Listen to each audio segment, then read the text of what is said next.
My kids watching. They've been watching The Simpsons.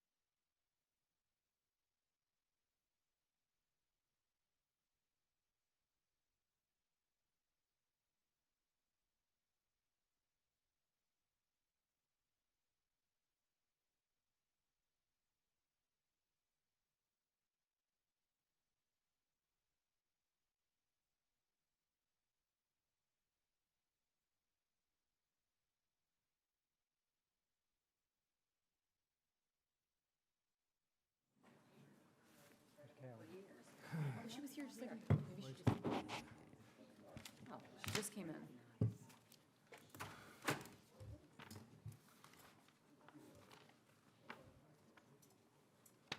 Where's Callie? And She was, there she is. oh, okay, she's coming.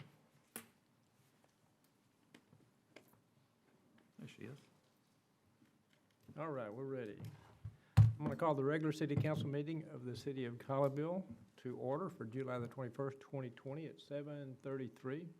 We're now in order. Let me call the roll. Councilmember Nakamura. Here. Mayor Pro Tem Linda Mood. Here. Councilmember Wheat. Here. The mayor is here. Councilmember Dodson. Here. Councilmember Kelly. Here. And Councilmember Rigney. Here. So we always open with an invocation. Tonight's going to be given by Pastor Dale Molan of First Colleyville. And thank you for coming. And we'll have the pledge. Let's pray together. Father God, we love you. Father, thank you for this time together to look at that which you have entrusted to us with being stewards and taking care of this community. Father, we are grateful for the mayor, the city council, the staff that support them. And Father, we're just thankful for the sacrifices that they make in order that we may be able to take care of that. And so right now, tonight, we just ask for your wisdom and leadership and guidance in the decisions that are made. May they be ones that are honor and glorify you. We ask these things in your Son's name. Amen. Amen. Pledge allegiance to the flag of the United States of America and to the republic for which it stands, one nation, under God, indivisible, with liberty and justice for all. Well, let me welcome everyone. Thank you for coming. So those that may be watching on the video can see that we've spread out again. We did this last time, and to make sure we're socially distanced. Have a lot of people down on the floor tonight, and so we'll have to remember to use the microphone when we talk from down there so we get this recorded on the audio and on the video. So again, we have several items on the agenda that will have public hearings. You're welcome to speak at any of those items, and we appreciate it when you do talk and let us know what you think. There's cards in the back like this. You can fill out if you would. It would help us, but you don't, I'm going to let you speak whether you fill it out or not. I will ask you your name and address, though, when you do get up to speak. So, again, thank you for coming, and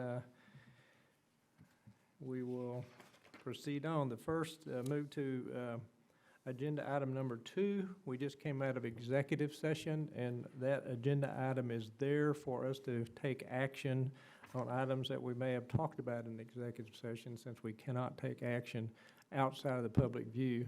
Tonight, we do not have any action that we need to take as a result of the executive session. We'll move to agenda item number 3, which is announcements, proclamations, and presentations. And we do have a presentation, but before that, we typically do the announcements first. So we'll do that. I just wanted to do a real brief update on our COVID-19 situation in town, as I typically have done. We'll do another, we did not do a weekly video last week. I was down at my dad's, went to see him and help him out, but we will this week. But I do want to point out briefly that how our case count is trending in Colleyville. And we all count, everyone counts, and media reports on it daily about the the total number of positives. So that's a cumulative number. That number keeps going up. It has to, because we're just adding those positive case counts up all the time. Last week we had 56 active cases. Since the pandemic began, our cumulative total positive cases have been 134. And so the number that we typically report to you, which I always say as active cases, take off the cases that have either had a negative test, if we know that. One problem is we don't know about negative cases, and so we still have to take the cases off that no longer should be there. And so we've had 78 we report as recoveries, and the way we do that, since we do not have good data, and hardly anybody does, especially on negatives or how many tests are done, we just don't know that accurately down to the town level, is we roll a case off after 14 days, and that is the accepted medical standard. Actually, our Tarrant County Medical Director told us one time you could do it at 10 days, but we use 14 days. That's pretty much the standard. If you have been exposed to COVID or contract COVID, you are expected to quarantine yourself for 14 days. So that's what we do. Today we have 40 active cases, and that means we roll off 16 in the last 5 days.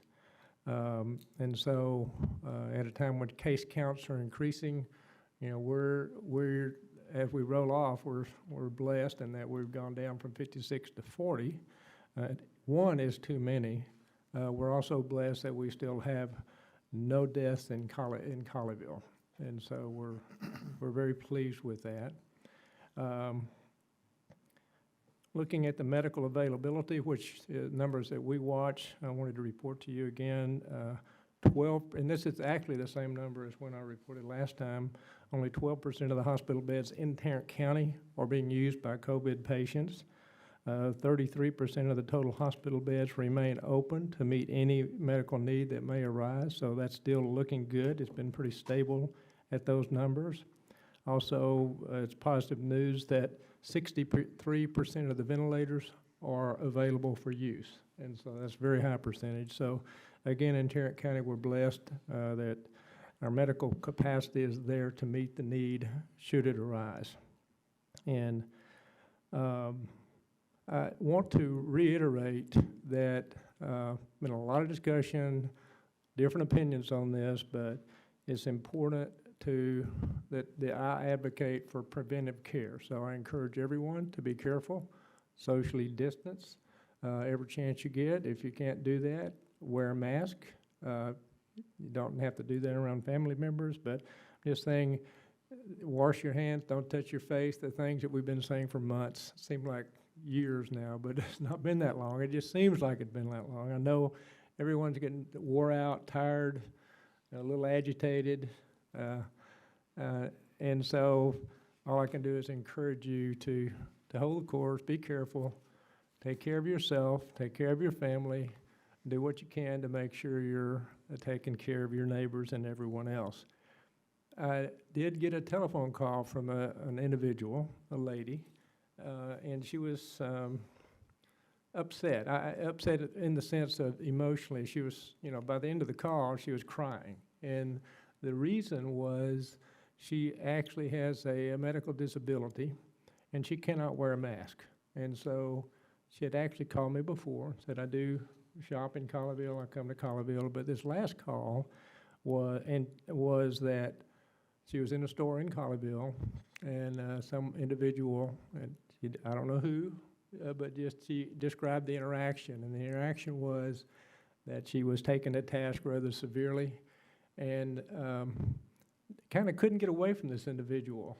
And so it was really, and she explained, I actually have a card in my purse that shows that I have a disability. It didn't matter. So I tell you that story briefly, just to say we're all neighbors, we're all friends in Colleyville. We actually feel like we're family in Colleyville. So be sensitive to others, both ways. You know, do those preventive measures yourself. There are situations where people can't do that, and there's legitimate reasons, and those are legitimate exceptions. And so just take that into consideration. Be considerate of that. You know, if they can't, don't go close to them. So anyway, I just wanted to acknowledge that and let people know that. So we appreciate everything you do. We appreciate you. We have fantastic citizens in Colleyville. You do a great job, and that's one of the reasons that I always say we're blessed in town. So thanks. You're right, Mayor. Fuses are short right now, but we need to love one another. Yep. So sales tax continues a positive run. The Texas Comptroller's Office has posted the most recent sales tax allocations for July, representing all receipts from purchases made up to May this year, or in May this year. This is the third month following the COVID-19 effects on the economy, and we're still looking overwhelmingly positive. Our most recent collection came in at 10.4% over FY19. That's a big deal. Amazing. Raising our year-to-date increase from 6.9 to 7.3%. In terms of dollars, Colleyville has currently gained an additional $385,000 over FY19 last year. Also, because of our fiscal conservatism coming into this year, we are currently outpacing our budget trajectory by 8.7%, or another $425,000. It does bear noting that our citywide sales tax budget is over $7.5 million, and we would have to have an experience of over 15% declines for every month for the rest of the year not to meet that figure. That's a big deal too, right there. As we've discussed before, there's a large degree of unpredictability and variations possible. However, a scenario in which we do not exceed our budget appears increasingly unlikely, only with 4 months left to erase our FY20 gains. And so we're right on the right path. We're shopping Colleyville. Yep. Everything's going the right way, and proud of our town, especially if you look around what's going on around us. Yeah, we're blessed. Absolutely. We're That's blessed and highly exciting. favored. Well, and I have some other news that happened. Colleyville businesses that benefited by the PPP program, the Paycheck Protection Program. Small Business Administration recently published data regarding the 51,250 companies in Texas that received funding under the PPP program. According to the report, 818 loans were provided to Colleyville businesses valued at $29,406,817. I thought I'd read that wrong, but no. I That's didn't. right. It's huge. Yeah, it is worth noting that nearly 75% of the loans were less than $50,000. So it seems like a lot of the businesses out there put in for the PPP program and received it, Yeah. and which is a good thing because Well, you know, our business got out there and got after it, which is great, and taking advantage of it. And I want to, in fact, I want to tag on to that a little bit because there's a Tarrant County Small Business Assistant Grant Yes. Program. And I want to thank Commissioner Fickus, who is a Colleyville resident, County Commissioner Precinct 3, and Judge Whitley, who's a county judge. They receive money from the federal government, and they're devoting a significant amount, $30 million, I think, to this small business program. And so there was a short window, and we did everything we could to notify our businesses and everyone to take advantage of this. And we got the results of all the cities and how many applications. There were 3,000 applications submitted, I think, and so they're beginning to dole that money out. And 142 of our businesses submitted, and we were number 5 in terms of total applications in the whole county. Wow. Which is great. So That's again, amazing. our businesses are taking advantage and taking action, so that's what needs to be done. So we're proud of them. that's awesome. That means we got the word out to them. Yeah, Yeah. yeah. Which is, And Mayor, those are all outside of the city of Fort Worth. Fort Worth was Yes. separate, is that right? That's correct. So that Yeah. includes Arlington and, Yeah, we're 5th, outside of That's Fort great. Worth, because they got their own money. yeah, Right. that's great. So there was, I think, Arlington, North Richland Hills, South Lake, and Bedford Nuss. Mhm. And there's a Great. whole long list of cities. Long list. Mayor, That's wonderful. Yeah. Mayor, we just want to also thank our Chamber of Commerce for doing a great job Oh, of yes. promoting that as well. Yes, yeah, shouldn't let them out. They're working as hard as we are, just like we are to stay in contact with the businesses. Chelsea Rose, our new president, is doing a great job. contacting them all the time and pushing as much of this out. And we're working together. Have a Yes. strong partnership with them to get this done. Absolutely. So I've got some news about the chamber. Unfortunately, just because of the current climate, the chamber is going to have to reschedule the City Slickers event until 2021. It is going to take place March 26th, 2021. So mark your calendars because it's going to be great. I think there's going to be armadillo races. I'm going to be there. So. Yeah, I signed up for armadillo races also. I'm going to report on a Rookie of the Year. We don't have baseball yet, but our mayor, Mayor Newton, was named It shouldn't Rookie be of the mayor, Year. it should be city. What? City, it shouldn't be just mayor, it should be city. Well, if the Salvation Army has a program for their bell ringing, and they challenge the mayors of cities in Tarrant County to collect money, and they rank those mayors. And this year, because it was Colleyville's first year, Colleyville came in and, well, it did a great job. The mayor, city staff, members of council volunteered time to ring the bell and collect money for the Salvation Army. And if you would like to volunteer your time to help in the coming city, please contact our secretary, Christine Loven, at 817-503-1133. And we'll try to do a better job next year. Yeah, I want to thank all the council. You guys worked very hard and we're out there. I say this is our first year to do that. Yeah. And so we learned how to do it, right? And there was a lot of citizens too. And we had a blast. I mean, great. I was out there a long time. A lot of you guys were out there a long time. And, we learned that we need to do stuff to get attention of people and come over and talk to us. And we'll do that. So we're going to do it again this year. Great. Yeah. All right, well, I have some exciting news coming up for the Nature Center in Reagan Park.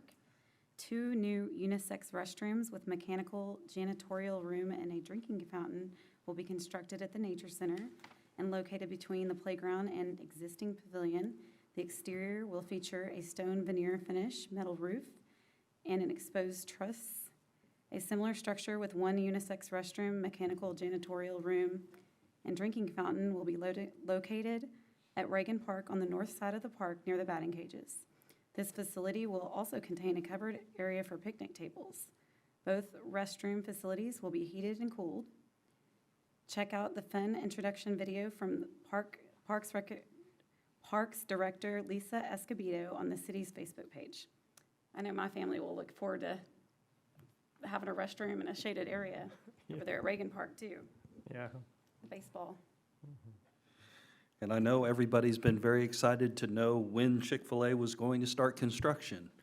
Chick-fil-A will start the new restaurant construction in early August, and they're slated for opening in early 2021. Very good. Look forward to that. That's great. Absolutely. So tonight, as you all know, we have absolutely the best fire department in the whole United States. That's right. Blessed fire chief, blessed firemen. And so tonight, there's a presentation award. I want to come down, Chief Cantrell's going to come down, and some of the firemen are too. And it's a mission lifeline recognition that's going to them. And so we're going to take pictures and be close. I'm putting a mask on to do that. And the chief's going to tell us all about that.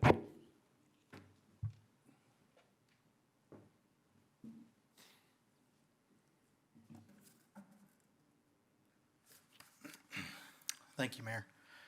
Mission Lifeline is a program designed to recognize emergency medical service organizations across the nation for excellence in cardiac care. Pre-hospital personnel and first responders care for their patients suffering from cardiac emergencies. The role of EMS in the system of care for these patients is crucial and often sets the course for the patient's outcome. Mission Lifeline Recognition Program celebrates the achievements of pre-hospital providers and their collaboration with each other and destination hospitals specific to cardiac patient care. The program is based on 5 measurements related to the quality and timeliness of EMS care. The Colleyville Fire Department received a Bronze Plus designation in its first year of eligibility. I want to thank Captain Robert Stewart and Battalion Chief Jeremy Lewis for their efforts. But more importantly, I want to thank the people in the department. Those guys put all this information together, went to the meetings, did all of those things, but none of it's possible without the quality of care that we give. And so just a quick background, the way the program works is there's 4 required measurements and there's an optional measurement. And we were able to get all 5 of those and be recognized. That's where the plus designation comes from. So we hit all 4 and then the optional. And then the way it works, you kind of have to be a bronze to be a silver, and be a silver to be a gold. So we'll continue working on our standards. We've identified a few things by going through this that we're going to work on. So I'm really super proud of my team. They do an excellent job, and I would like for them to come up and be recognized.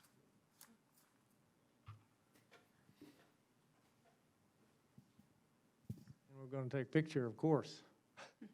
Oh, I don't see anybody. Here they come.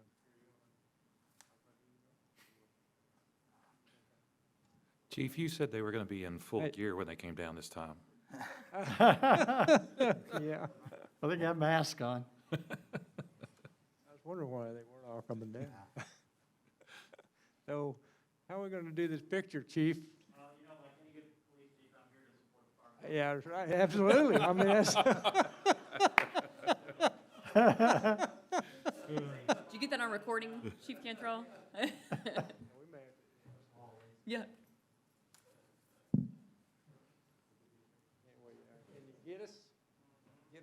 It sounds like if the police weren't here, there'd be, come up short, huh?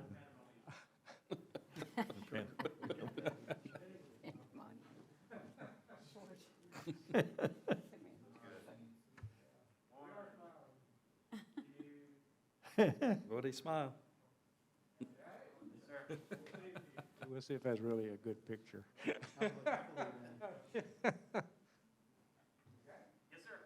Harper was sticking his tongue out. I know he was. I seen it.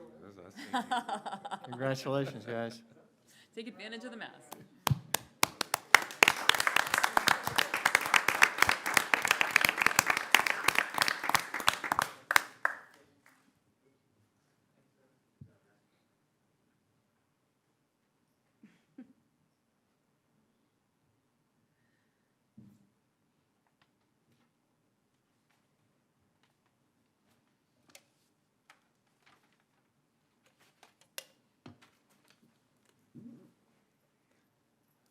You don't wear hearing aids, you have no idea how hard it is to get one of these off. Oh, I'll bet. I'll bet. And these are expensive when you lose them. They always come off. Okay, very good, thank you. We'll now move to agenda item number 4, which is the consent resolution. So this is reading and public hearing of Resolution R-20-4518, a resolution approving city council action under consent items at the regular city council meeting of July 21, 2020. Whereas city council has taken action on certain items on the agenda under consent items. Now therefore be it resolved by the city council of the city of Colleyville, Texas, section 1, that the agenda decisions approved by city council action under consent items as follows are hereby adopted. A, approval of the minutes of the regular city council meeting of July 7, 2020. B, approval to use the voluntary library fund in fiscal year 2020 for the purchase of library equipment, including an EchoMaster 50-disc repair machine in an amount not to exceed $16,025, and it is so resolved. Mary, you going to tell us about that?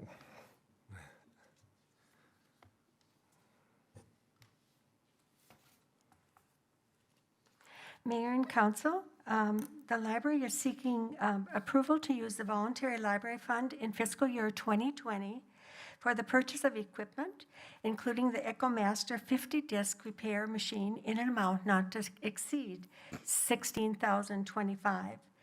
Attached Resolution R 032237 provides for the voluntary library fund to be used for the purpose of development and improvement of library programs and services.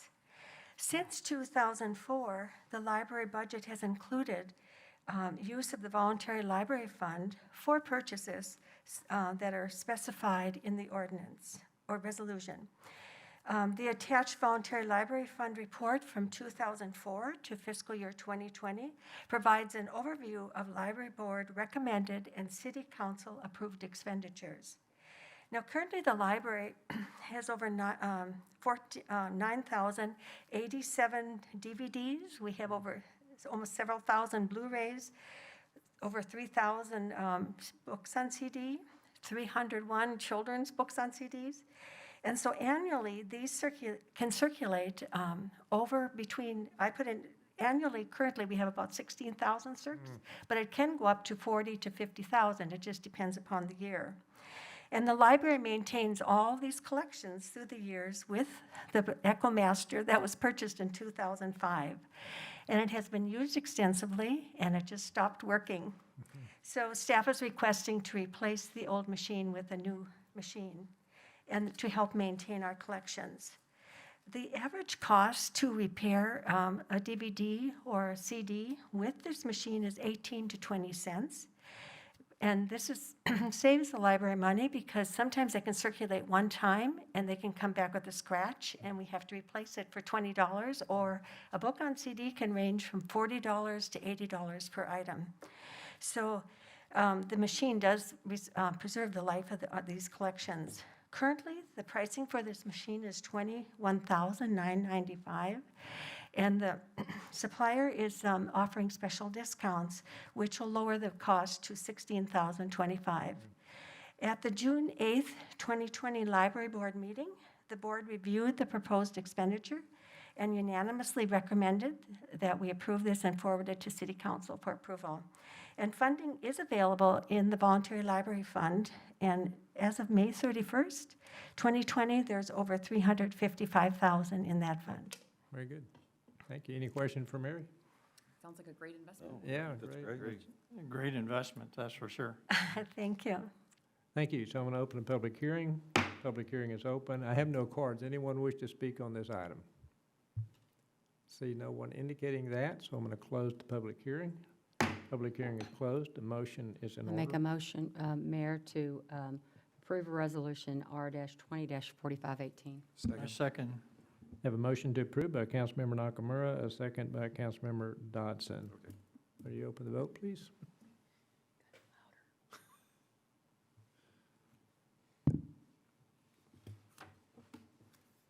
I show it when it's ready.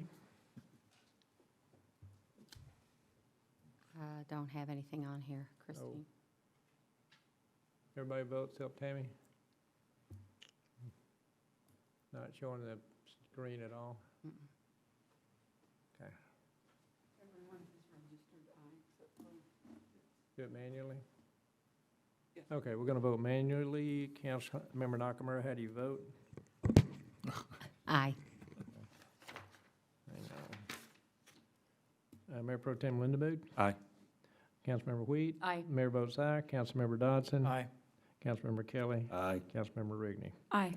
The motion's approved, therefore the resolution is approved. So we'll move to agenda item 5, which is our monthly financial report that Kyle will be telling us about.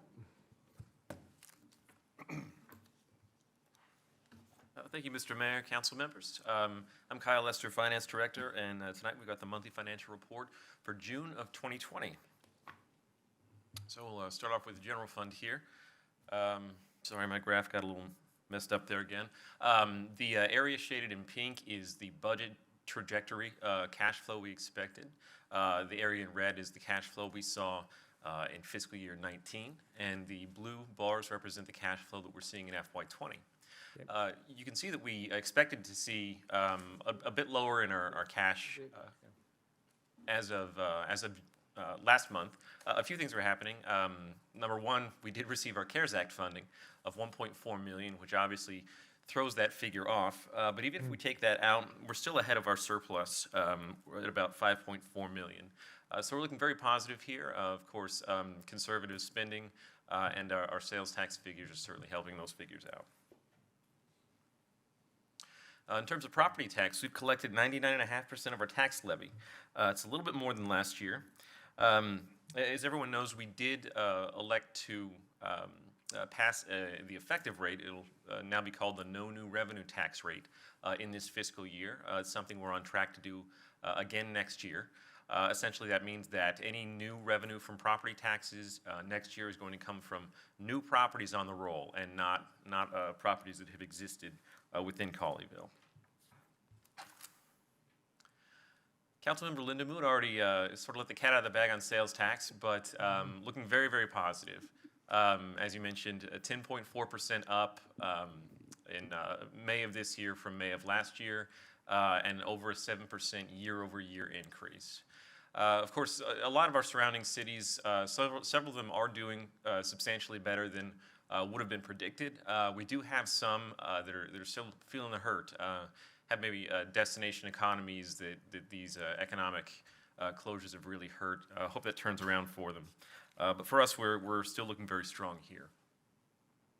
I showed these graphs last time to sort of illustrate why we look positive.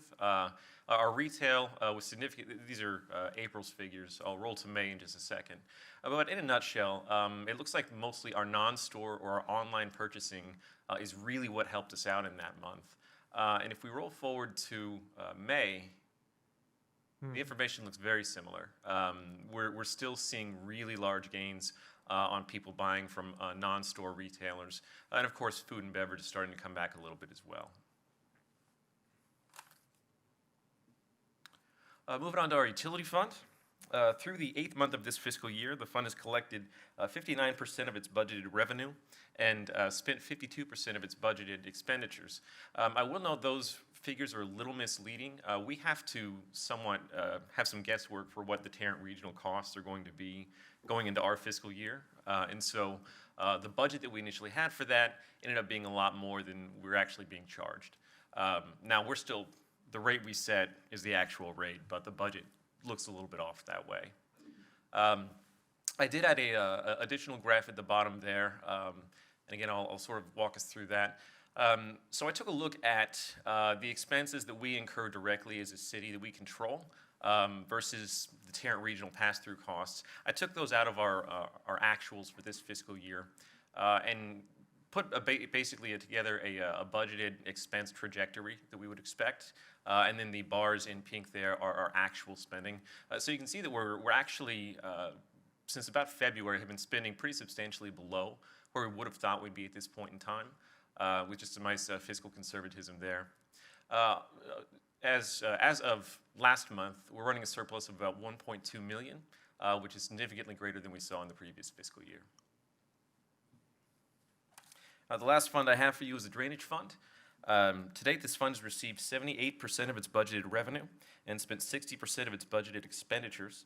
The fund's cash flow is also tracking a little bit better than expected.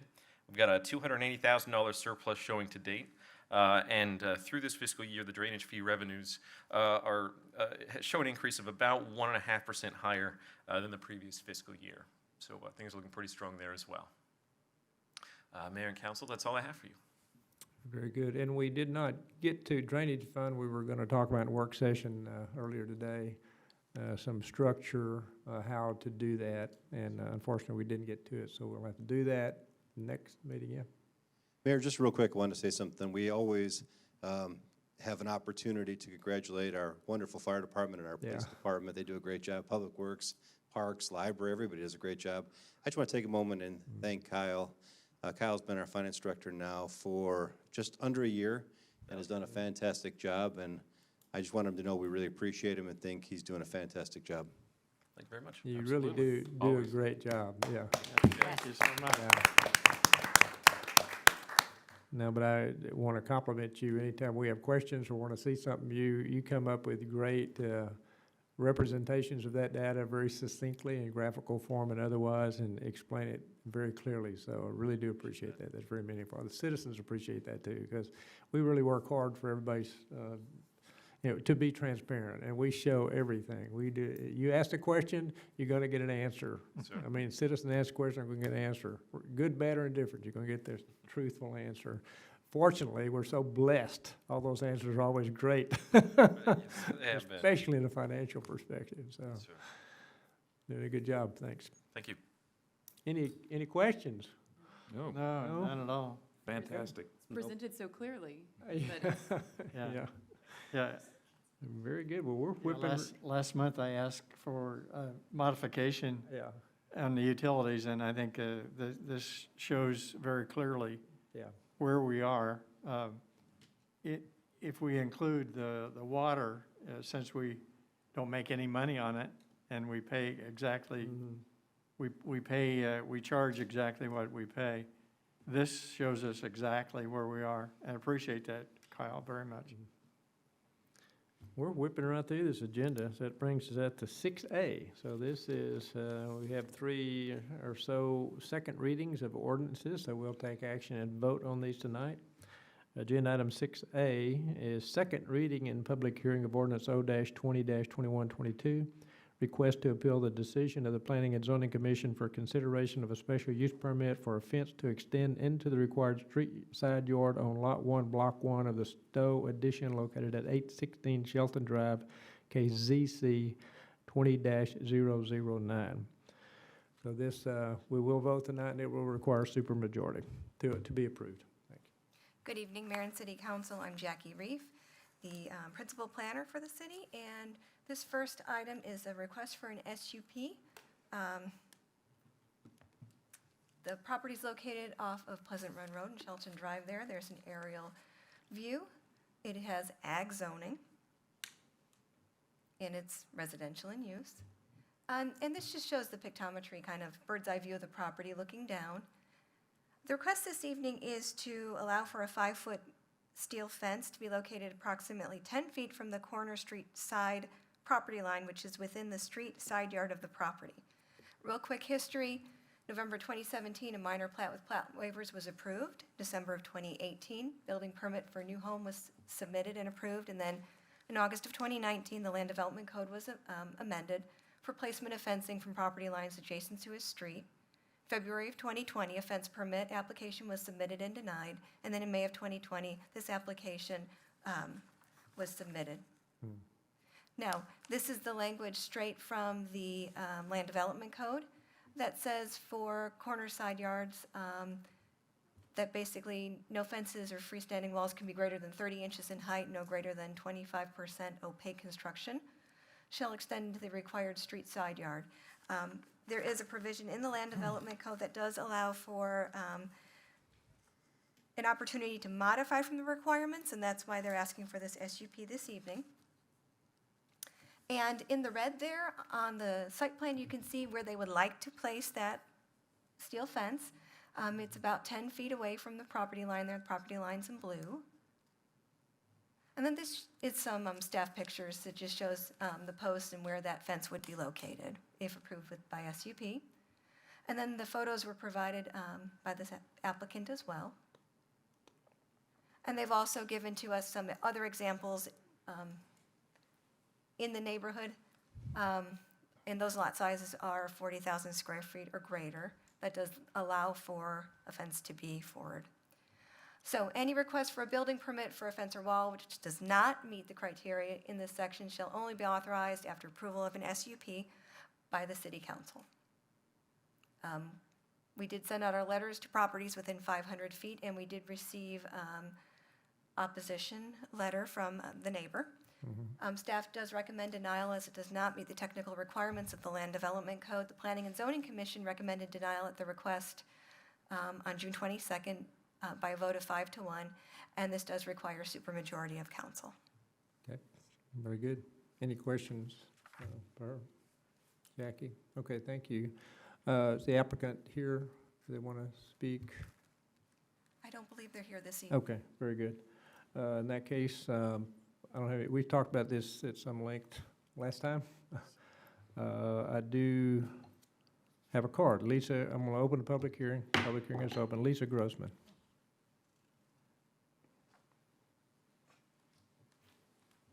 I'll help move your agenda along by just speaking briefly. Yeah.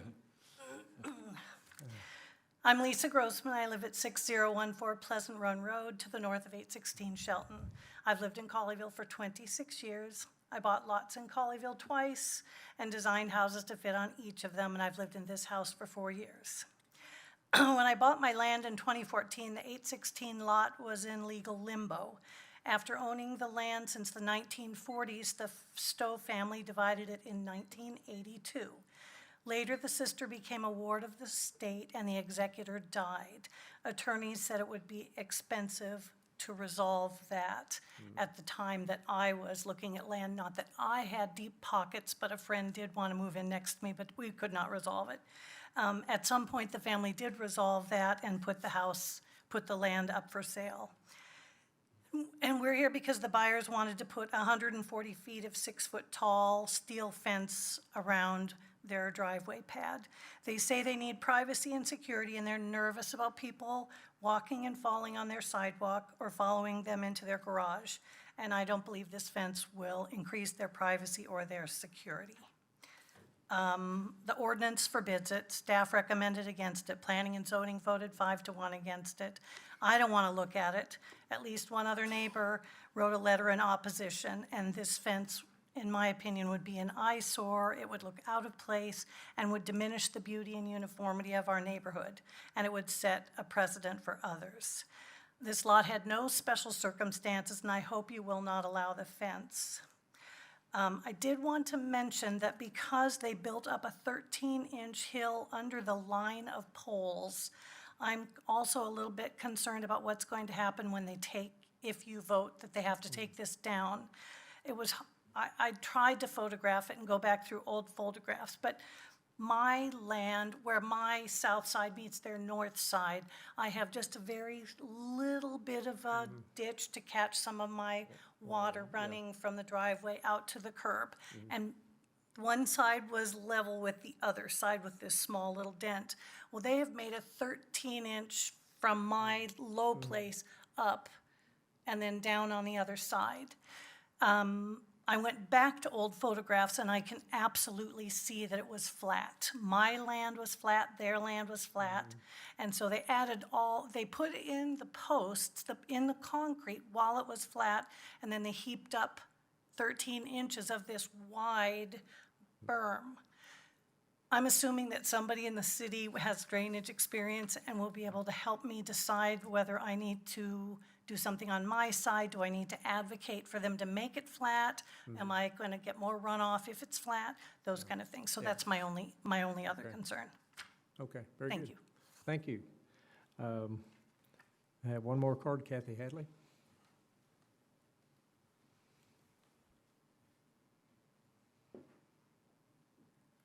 Kathy Hadley, 204 Timberline Drive North, to represent myself. And I do not live by this, but Colleyville is a beautiful city. We don't need to have big, tall fences that block off people's views of the beauty. And they're speaking of this, and I have mentioned it to some of you before, that does not represent Colleyville and in blocking the nature and the atmosphere of our beautiful city. There's a house on Sherwood, just off of Jackson, and they've done that exact same thing. They have a great big wall around their house, and then on top of the wall, I bet they have a 15-foot solid wood fence. And it just, I understand people wanting their privacy, but it just doesn't fit into Colleyville, so I'm against that. Okay, Thank you. Very good, thank you. Anyone else wish to speak? I see no one indicating that, so I'm going to close the public hearing. Public hearing is closed. Since we haven't really discussed this much this time, we did last time. Last time I did summarize for those of you that are watching, this particular lot had a lot of discussion at time of zoning. There were some issues based on how those lots were divided up with the size of it and setback requirements. It was a corner lot, and so our compliment to the applicant, they built a very nice home on a lot and met the setbacks that we were told at the time we zoned it that way, because we stuck to the ordinances that you couldn't build a decent house there. They did build a decent house. A question was asked last time by one of the council members, and I don't remember who, couldn't you have repositioned the house to have avoided this problem? And they could have done that. They could have put move the house to another end and have the yard on the other side. It just chose not to. So personally, I agree with the summary Lisa gave.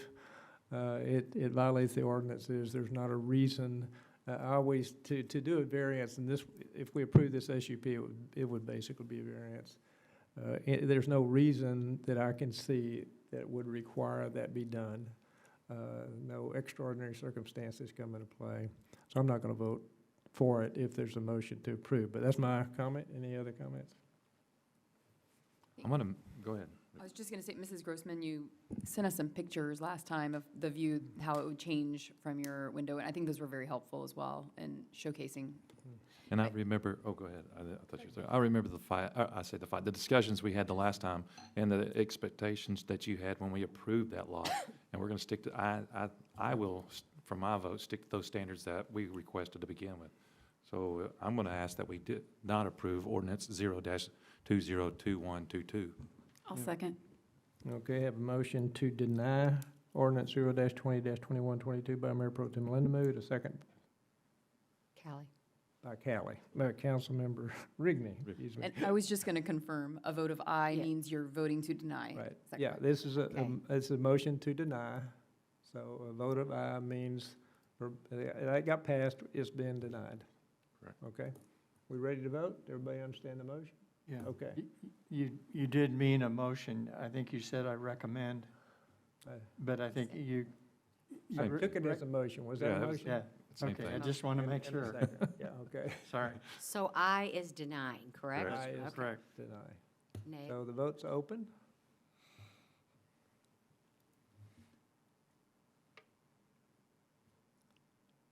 Nope. May show it when it's ready. Motion is approved, therefore the SUP is denied. Okay. Moving to agenda item 6B, this again is second reading and public hearing of ordinance O-20-2123, so it will be voted on tonight. This is a request to appeal the decision of the Planning and Zoning Commission for consideration of a special use permit for a fence to extend into the required street side yard, Lot 1, Block 8, Creekside at Colleyville, Phase 3, located at 3501 LaJoy Lane, case ZC 20-010. Mayor and council, this is a request to put a 5-foot iron rod fence to encroach into the street side yard setback on our corner lot. It's located here at the corner of LaJoie Lane and Petrus Boulevard. It has PUDR zoning. It's in the Creekside subdivision. It's residential in nature. And you can see here, actually, the house under construction.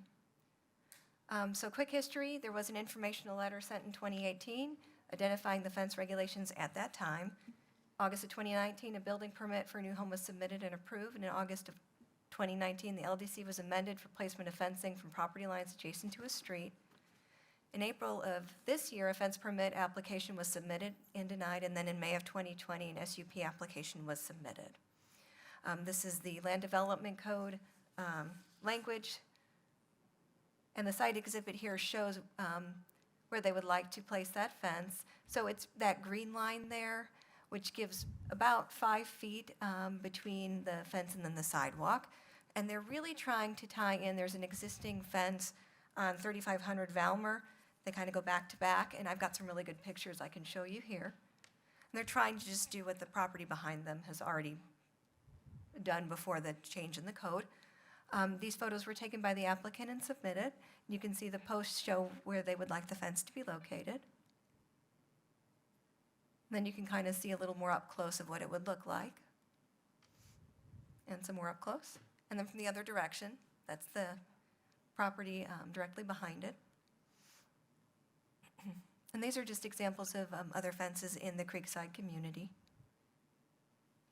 And this was an exhibit that was shown at the last meeting by the applicant, and it shows you this last phase of Creekside does have quite a few corner lots.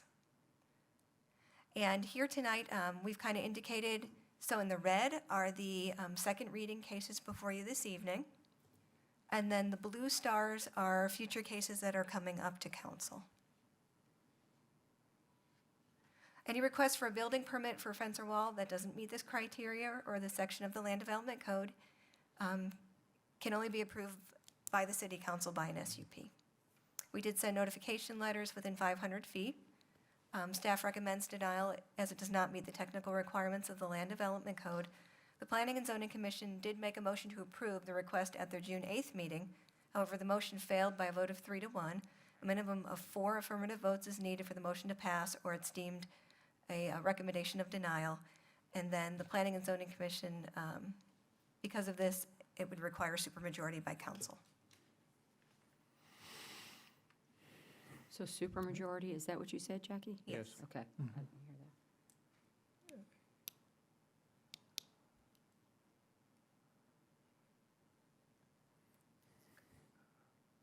Any other questions for Jackie? So in this case, some of the, well, the cases coming up involves a wall, right?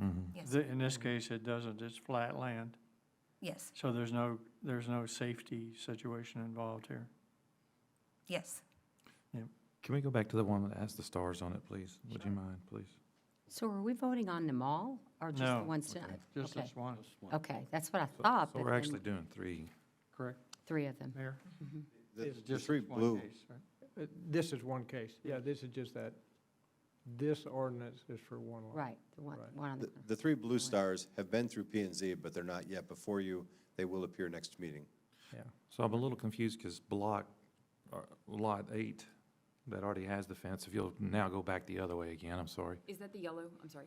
No, it's the 2 down at the bottom, the 2 red Stars. stars together. Oh. Stars. Unless I got my map flipped, I might. Those are another case. Those are the They're the next second case. reading. No, I it's the know, blue and But yellow. Coming they're a to separate later case. tonight. Okay, It's- where are we at? Right here. At the top up there. The top one. Single red star at Top the red. top. Oh, Yeah. all right, I got 3 people telling me. Which one is This it? guy. Okay. Right up there. So is this the one with the wrought iron fence that's already up on the backside, but needs the other one that already has the post set? Yeah. That's, Right, Yes. correct. yes, that's Okay, correct. so I went out there today, I shot I took my laser and shot a lot of stuff, and then also observed a lot of, that lot right there to me is a little different and a little unique, because the fence is already set in the back from previous, for them to be allowed. The new fence that they're setting up already has a post, but if you move that in, you're gonna be setting that fence in the drainage swell. Unfortunately, we allowed, and this is no knock on you guys, but the prior councils allowed small lots to go in, and they need a drainage ditch around these houses. They're in there tight. And so I think if we move that fence inside those lines, we're gonna create a problem. That's the one fence that I think that is okay. That's my opinion only. That would be this one. Go If back you to the look, you'll picture. see there's a drainage ditch that's off about 6 foot from that house or less. Yep. So Well, if you we- move, yeah, it can't be, it's about 3 feet from the house. Yeah. it's if a that. little more than, Because there's only Is it? 5 feet, they say, between the house and the fence. How many feet? Yeah, George? 5? Yeah, Five. that didn't, That doesn't seem right. That's what this says. No, yeah, that's what's the When I 5 saw feet? it. It's almost that's from 12 the feet. curb. That's Yeah. the house to the curb. No, that's Or to from the the sidewalk. fence to the curb.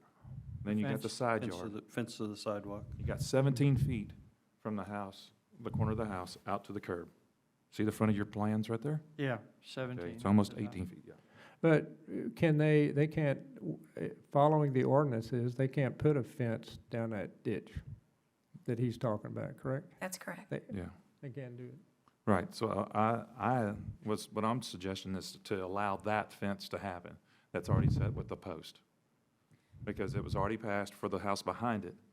If you'll notice, if you go back to Go the back to the pictures. picture, if you would. Yeah, we know. Are you Okay, right there? see the fence, see the house behind it? Uh-huh. Already So- got it. That fence has already been set. Yeah. And all they're doing is continuing the fence to come down in the same fashion. I agree with you, Bobby. In this case in particular, I think it keeps the line very clean in that neighborhood, and it looks really appropriate for the fence to continue in this particular lot, in this setting. So, Yeah, I think it'll look strange if it changes. We went out there and looked at it, and So let's jump ahead. There's 2 more coming tonight. What do you think of those? go back over to the picture of them, not, please, Do- Jackie. The 2 coming up have to do with very different. There's a. retaining there's a- wall. Yeah, in there, the fence is on the wall, on the next one. It's actually closer to the house. Yeah, and unfortunately, I think they put that wall This on the isn't it, fence, is on it? the, no, on the Oh. fence line, where they were wanting to put the fence. They're gonna put the fence on top of it. I'm not for a solid fence on top of that. Is this the one, the My next opinion. one that's coming up right here? It's the next Not this one. This No, one, no, I would just. Oh, I thought The you- reason I asked that question, we have multiple of these tonight. Right. So this is the first one. So Bobby, Mayor Pro Tem says I'm okay with this one. I was inquiring as to what his thoughts were on the other ones. I'm sorry. or do you want to bring? the Because other- the reason that you cited was, the only reason is there's existing fence there. So, Correct. so I'm just curious. On the next are one there you're talking about. circumstances in the other cases, because I've stated up front I was not good on any of these. Yeah. So I'm just wondering where, Well, and the only reason I said that is because, again, that's already been set. And unfortunately, there's a lot of fences already in there that have been set, and there's a lot that hasn't been set. So I don't really want to break the neighborhood up to make it look odd in one spot, and then, you know, those that don't have the fence, the continuous fence that's already set, I'm wanting to stick with the code. That's just yeah, our code, and unfortunately, they didn't follow that, you know. okay. I went out there as well, and it seems like the picture is a little misleading. It looks like the property behind it is a little bit further from the sidewalk, because these posts are only, we even measured it, only like a little over 10 inches from the sidewalk. So, I No, don't know. They're Does in that look like- line. Yeah, We they're went pretty out. much Is in it line. exactly? Yeah, they're exactly in line. Yeah. It just seemed really, really close. I don't know. Well, they are close. Yeah. it 11 is. inches, It's right. close. less than a foot. So, Yeah, the picture does throw it off a bit. One of the things you could do if you did decide you wanted to approve it, you could condition it on two things. One, it being an open wrought iron design, and two, it being aligned with that other fence to protect that consistency. Oh, I that's think- right. Was it going to be a privacy fence? Is that what they're I asking? No, it no, was. but it just, I mean, Just in I think case. if you approve a special use and you don't clarify, they could do a privacy Like in fence. the future or That's not something. their intent. Well, right now they could, I Right. mean, Right. but we know they won't, right? Well, and put it and in. No, as we mentioned, put, in the we future. put it in will.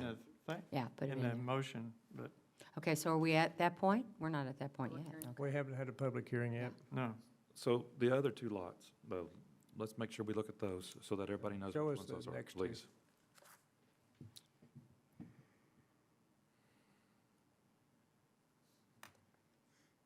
See the other two red stars. Right, but we need to The- see it, actual pictures. You want me to skip ahead to the picture? But show Yeah, us, the- Okay. the We pictures, want show to us the see wall. I can do that. Yeah. Back. No, Hold on. it's not back, it's forward. I'm going to the pictures. Yeah, She's going. so this one There was we go, that's a good. There it is. This one was kind of odd when I went to look at it. They built the wall back on what I think was going to be the fence line and left the existing dirt on the outside to accommodate a sidewalk. Well, there's more than a sidewalk. It's actually, Pretty wide. Yeah, it's Yeah, wide. fairly I'm wide. saying, okay, let me be specific. There's going to be a green belt, a sidewalk, and if you want to call it a green belt, and then probably another piece of grass on the inside. What my point is this, that there's enough room for the sidewalk. I think that wall was sitting right where they planned to put the fence at one time, but they didn't have it because whenever, they didn't follow the, not SUP, but the other one, PUD, unfortunately. Yeah, yeah. And that wall, whenever I shot it, it's from the back to the front where she's standing, there's a 9-inch drop in that back corner, so that fence is gonna look awfully, to me it will, it'll look awfully odd, sitting up high and then trying to fill that gap in towards the back. I'm sure it's a possibility, but Are you talking about the one for the house that's already built there, No. correct? Or the empty lot? the empty lot. Okay, because where I the want ramp to talk Yeah, about the and other. they're requesting both. And Yeah, as a sure. point of clarification, at this location, they're requesting a solid wood privacy fence. And so that's a secondary issue as well. Yeah, so. Are they yeah, open to iron or open fence? Pardon? Are they open to considering an open fence there And I, rather than a solid fence? and wasn't it only going to go, well, talking about the house that's already existing, up to the window, the front window, correct? That was, originally it was going all the way to the front, but as a conversation, the applicant has suggested that they're open to setting the fence back and only going to either that first break in the windows or further to the left in the picture. So yes, they would not go all the way to the front of the home. Right. That was not a formal application, that was just a comment made by the applicant. I'd like to see that happen. Yeah, and that could be a condition as well. Yeah. Yes, ma'am. So, I got a question about that. That's yours? Yes, sir. May I ask you a question? And I'm sorry to the audience, we're bouncing around between Yeah. a couple of agenda items, but I think it's important because these are all very similar.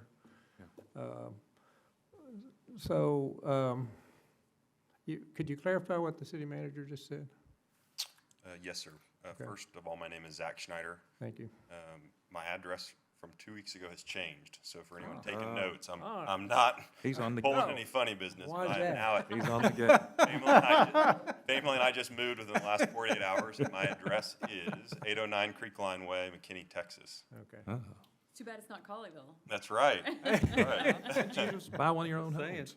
So, City Manager, thanks again for, Jerry, for all your help and leadership the past 2 weeks, and for all you who've made time to go out to the community. Yes, the original SUP submittal requested privacy fence. Over the last 2 weeks, in discussions, we are open to a metal fence. And to answer the question about the return, Yep. my recommendation or my request would be that we allow for privacy to cover those side windows. So maybe we could agree on that fence not coming up any more than, call it 10 feet off the front of the house, just to cover bedrooms and the study and. So what's things the, like that. the purpose of the fence then? Well, there's a lot of different reasons. Okay. In this specific scenario, there's a safety issue, because 6 of our 7 lots have walls. Yeah. So we want to put the fence on the wall where it was intended from a safety standpoint. And then we just want to agree with the city on what that fence should look like. We definitely understand your concerns on going cedar and privacy fence, and we're open to an iron fence and just a common sense return on the home. And I'm suggesting 10 feet from the front of the house. I would never agree to privacy fence there. Is 10 feet past that first window? Did you have an? I have an inspiration picture. If we can put this up on the screen, I Oh, think this okay. would help. There were about 4 of us that Okay.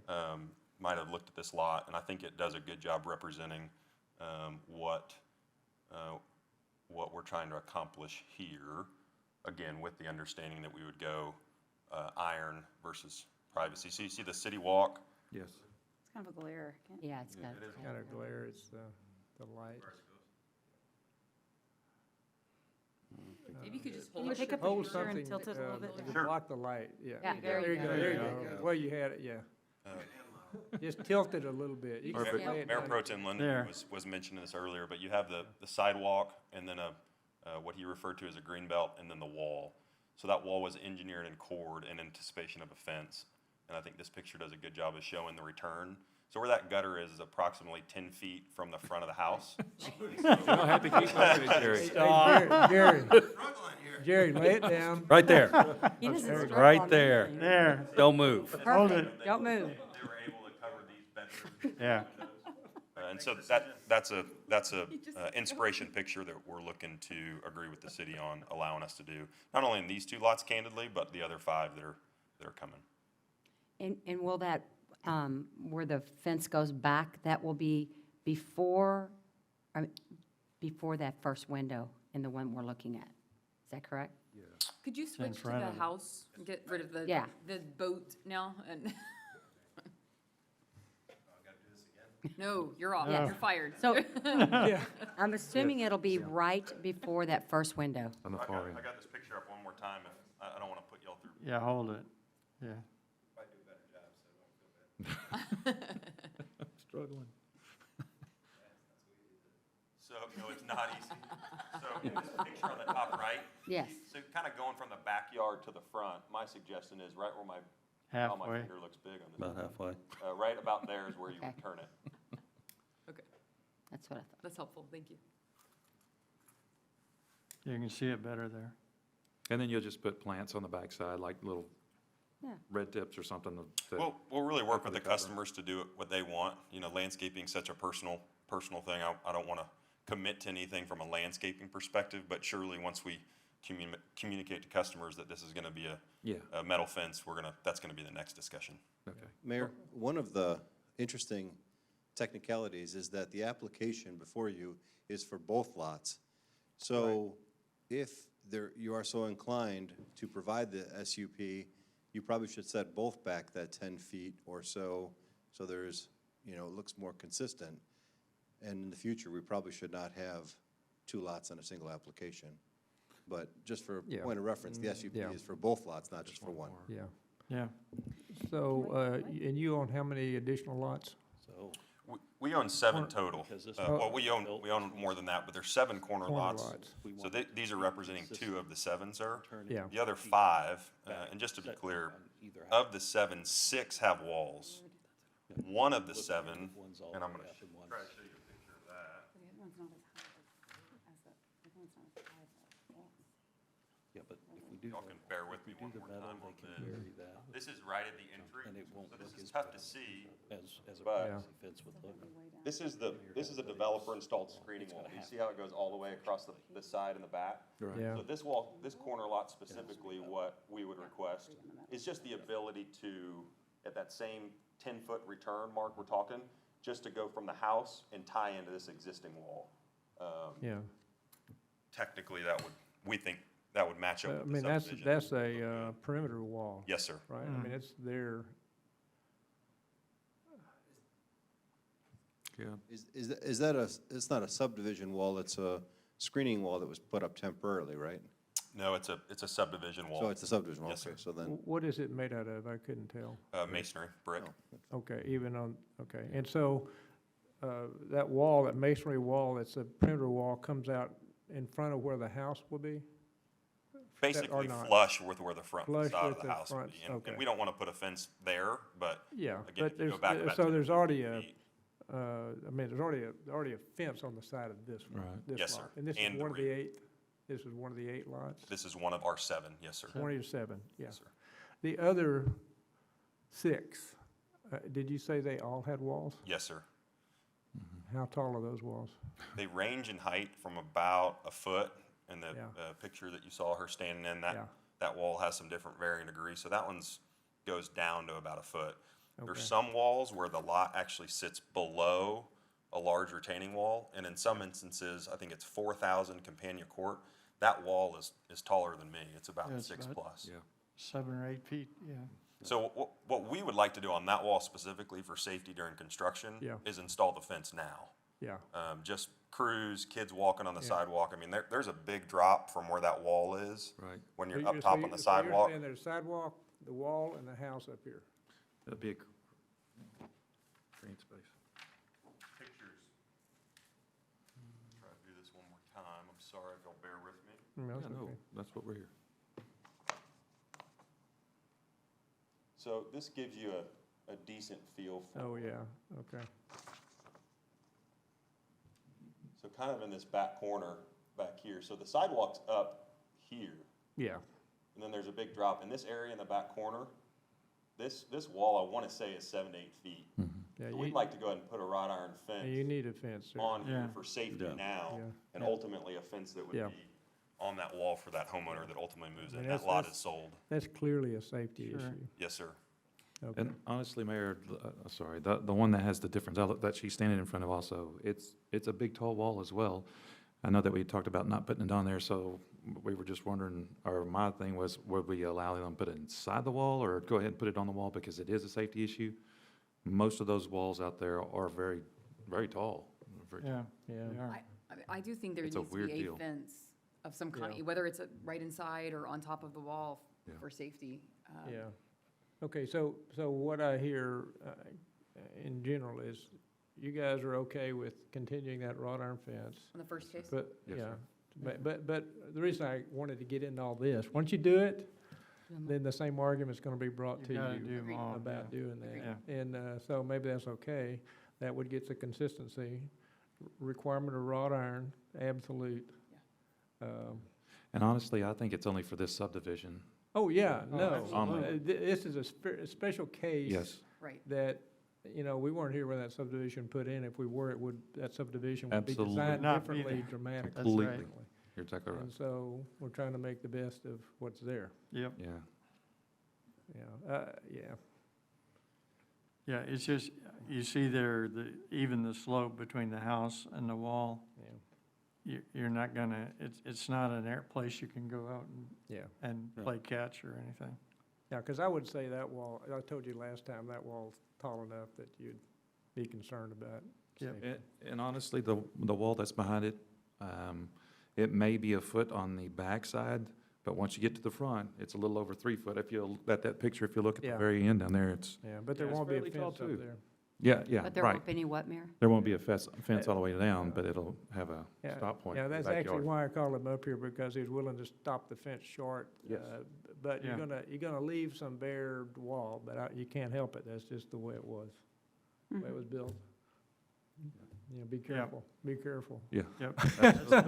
Tell the kids will jump off of it, they don't Put care. some Tell the large- old people to be careful. Put some large pots up there. Kids don't care. I got lots of walls in my house. Me and my wife walk on them all the time, Yeah. but, we're getting old too.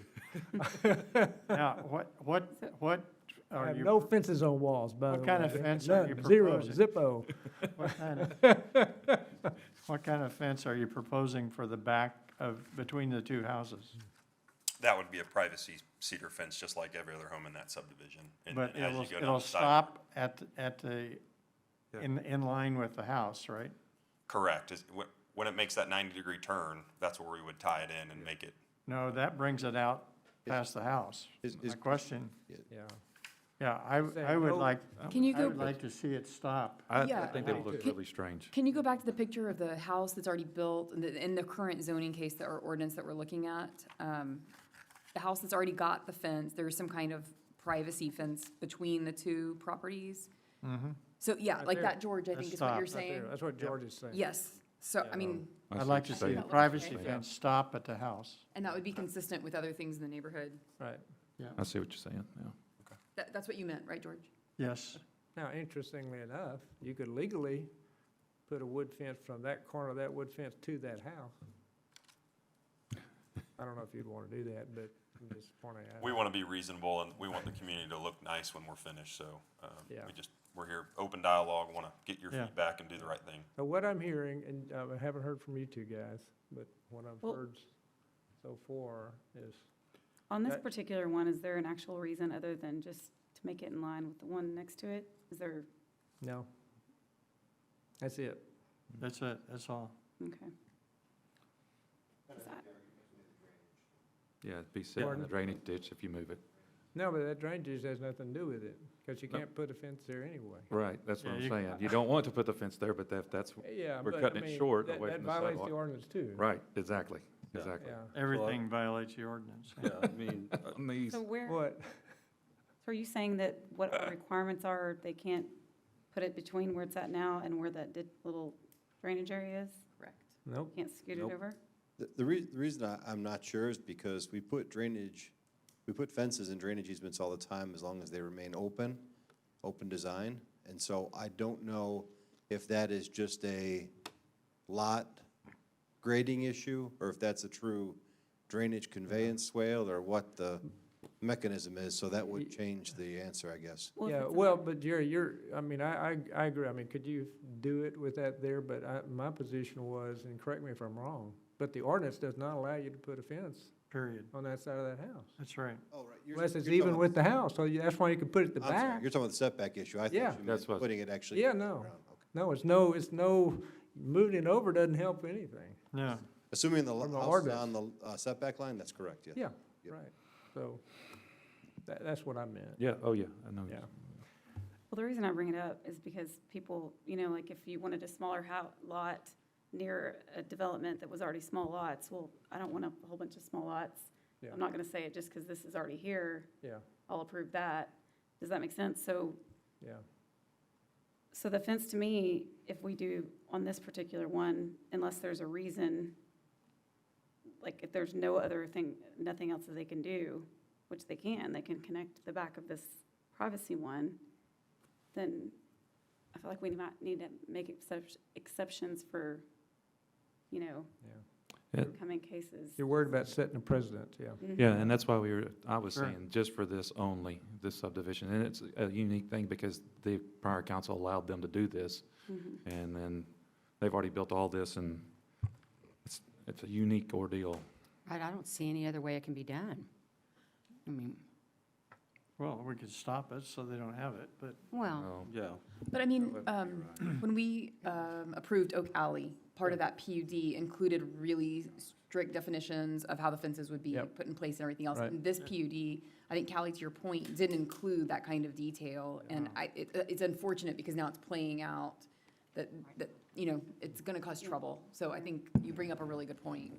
Yeah, Yeah. she's right. No, she's right, absolutely. I just, to me, I think that matches the neighborhood to Right. tie it in. That's me personally. Okay, haven't had a public hearing. I do now have a card that we want to go ahead and go to the public hearing. sure. Okay, I'm going to open the public hearing, and, yeah, I am on 6B, Kathy Hadley. Oh, and I do have another, Cheryl. Is that Cheryl? Yeah. Yeah, didn't forget about you. Kathy Hadley, 204 Timberline Drive North, to represent myself. I'm gonna bite my tongue. First of all, I don't know, where is this? I know you can't answer. I know it's in Colleyville. This is supposed to reflect the country atmosphere of Colleyville. It's already up. So y'all need to choose to do something that reflects the country atmosphere, please. My opinion, not a solid wood wall.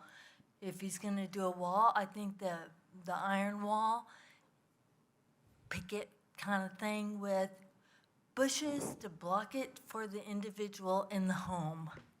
Make it country. Do something to soften the stinking neighbors right jam next to each other. I can't believe that got approved. I'm sure they're nice homes. I'm sure they're nice, but not for, they do not reflect Colleyville. I'm very upset. I'm so upset. The wall, y'all choose a nice wall that he can soften through, or making it flow with the environment. Bushes or whatever to soften the windows so people aren't, you know, they have some privacy, but not solid wood walls. Thank you. Thank you. Cheryl? Turner? Thank you. Cheryl Turner, 5835 Shoreside Bend. I can't believe I remembered to do this. Irving, Texas. And I do want to echo what Zach mentioned about just appreciating everybody's spirit of trying to work through this with us. This is a unique community. I know it is different than a lot of other communities in Colleyville, and it is a gated planned development that has a character that's probably out of sync with a lot of other communities in Colleyville. But it is what it is, and it's was permitted that way, and these walls were cored and drilled to have fences on them, and the city in the early stages issued a letter that's in your packet that kind of defined for us where we could put our fences, and all these things led to a lot of our plans for how we would also develop our homes. In the particular application that I'm here on tonight, we've got a corner patio on that home. And that corner patio was really put and designed there because the intent was that that home would have a side and rear yard. If we had, well, we actually submitted the engineering and design on this home well before the ordinance, or before the code was changed, and actually filed for this permit in June. It was granted in August. I know the timeline that was up there, that was actually when the permit was granted, and we received it, but we actually filed for it a couple months before that time. And the design of this home really was meant to lend itself to having both a side and rear yard. Had we known that things would change in the code, we probably, going into this community, would have designed differently. We would have done more center patios and more patios that aren't on the side of the driveway. But in this particular case, it is where it is, and And because of the nature of the process, where you file for your house permit and then you come back later and get your fence permit, you're kind of sunk at that point. We've already made the decisions about where to put the patio, and so the vision and planning for the home is already complete. And so I think there is more than just the idea of tying into the fence. That is a primary reason that I think I'm requesting this extraordinary circumstances, that there is already an existing fence we would like to tie into. But there are corollary reasons too, one being the fact that we've designed this home to actually have a side yard. And the homeowner who is purchasing this lot has told us they will not close on this home if we can't get them this fence. It's meaningful to them and therefore meaningful to us. They definitely feel that the property would be devalued in their mind for not being able to have the yard and fence read together. Yeah. So there are other reasons, and I know every time someone brings a special use permit, there's personal driving reasons, but I think there are also some clear objective reasons here why this makes sense for an extraordinary example and to grant a special use permit. What, is this one of your homes? Yes. Is that patio go across the back or just on this side? The patio is open to the side and the back, so it's in the corner of the home. What's on the other side of that house? On the East side? There's side yard on the other side? The side yard on the other side is, that's the master bedroom. So there's not a patio area there, there's just windows. No, but there's a side yard over there. Not even a side door. No, it's No. about It's- 3 feet. Yeah, feet it's, built it's Yeah. 3 or 5 feet, Yeah, there's 5-foot side yards here, so it's a very small. minuscule. It's barely enough for an AC unit, honestly. That's, because this is this home is on the corner, you're required to put the AC unit on the non-corner lot side. Yeah. So really, the side yard is It's- pretty So much there's blocked off by no the room AC for anything unit. else, that's right. Mr. Mayor? Mr. Mayor, just as if it's not strange enough, the house is not on the build line, it's about 2 feet off. So in theory, the fence could come past the patio Okay. and then come back to the house Yeah. 2 feet, which is, I agree, very strange. But it would look really awkward as well. Yeah. So Yeah. Yeah, maybe the solution is not to go all the way down again and set back from the front, but it does lend itself to a very unique situation where the structure didn't come up to the building line, and I don't know why, to the build line or the setback, but there is about 2 feet there. Yeah, I think between there's a the- little jog in the plan design that we were able to, and you can see in the plot plan itself, we actually pushed it as far as we could to the opposite, to the less Yeah. useful side yard, Yeah, to make that's- use Allow of more of the Yeah, open that's- side yard. That's what I was trying to get at, so you Yeah. did Yeah. push it over. What is the white panel close to where you want to tie the fence in? Oh, the white panel is the hot water heater. Yeah, that's the tankless hot water heater. I don't have one of those, Accessible Bobby, from the so I didn't know what outside? that was, yeah. Yeah, yeah. Okay. So if we were to allow this to be iron, because it looks like that middle post on the very front, one over from, or the one on the right side of that unit, that white, the water heater, it looks like that's kind of in the same little drainage ditch, is that right? There's actually, it's not a, there is a slope from the foundation. The slope does kind of terminate into a little swale that goes between the sidewalk. But this is an open fence. It's not going to actually terminate down at the ground, so there will be space. This is usually what we do when we do put fencing over a swale, is we do open fencing like this. So even if it was crossing a swale, you've got movement here. Well, the reason I was asking is because if we don't allow a fence and drainage, but here, if water can flow through as long as the fence is secure, I don't have a problem with it. Yeah. Yeah. But when we talked about the last case on Shelton, when you said, could they have designed the house differently? Yeah. They could. In this situation, it's already done, and so Yeah. I Yeah. would be kind of bummed if that were my home. Yeah. So that's why I was asking, are there special circumstances? So,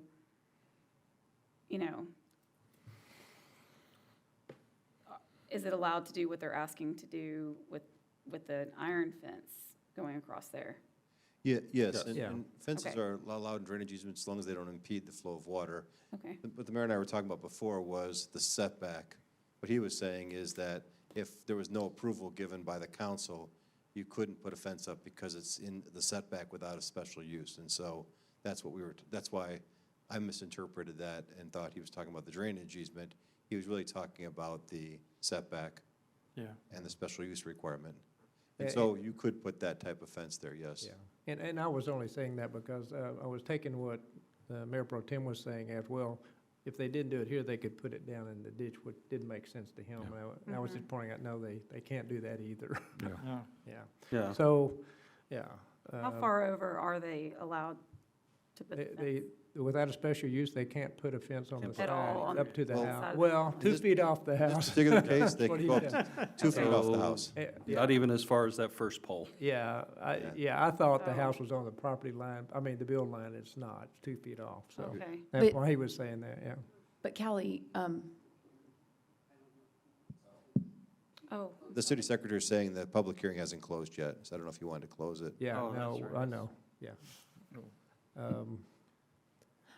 I can close it and you can stay there. Well, no, anything else for Cheryl? Maybe, let me phrase it this way. The way the code was previously written, this fence would have been acceptable, is what we're saying. Is that, Previous, the correct. previous code, I'm not yet, the previous. code. No, I don't know. That's what I about want that. to get I don't think clarity. so. Well, the one behind it is that way. Before we Yeah, but changed that the was- code, before we changed the LDC, yes, this would have been allowed. But when we changed the LDC, we basically defined a corner side yard and required the same setback requirement as would be for the front yard. So me and him he'd have to read that to me in the old code for me to believe it. I mean, I said that last time, but, so I don't know. And so he could be right. I mean, he's right 99.5% of the time. I'm right 0.5% of the time. But that doesn't mean that's why that fence got built there. They were just doing No, this. I'm just asking. I was just Yeah. asking, because I mean, I don't, Yeah. it kind of, I don't know, it's a tricky one, because Yeah. this is PUD, yeah. and it didn't get defined clearly, and Yeah, I hate to penalize this one, yeah. it's not one house only, but this one house is gonna look real weird, so Yeah. it's a hard. So let me summarize, so I still have a public hearing open. I think I'm gonna close it, because we can always ask you questions. All So right. Anybody else want to speak at a public hearing? See, nobody saying, public hearing's closed.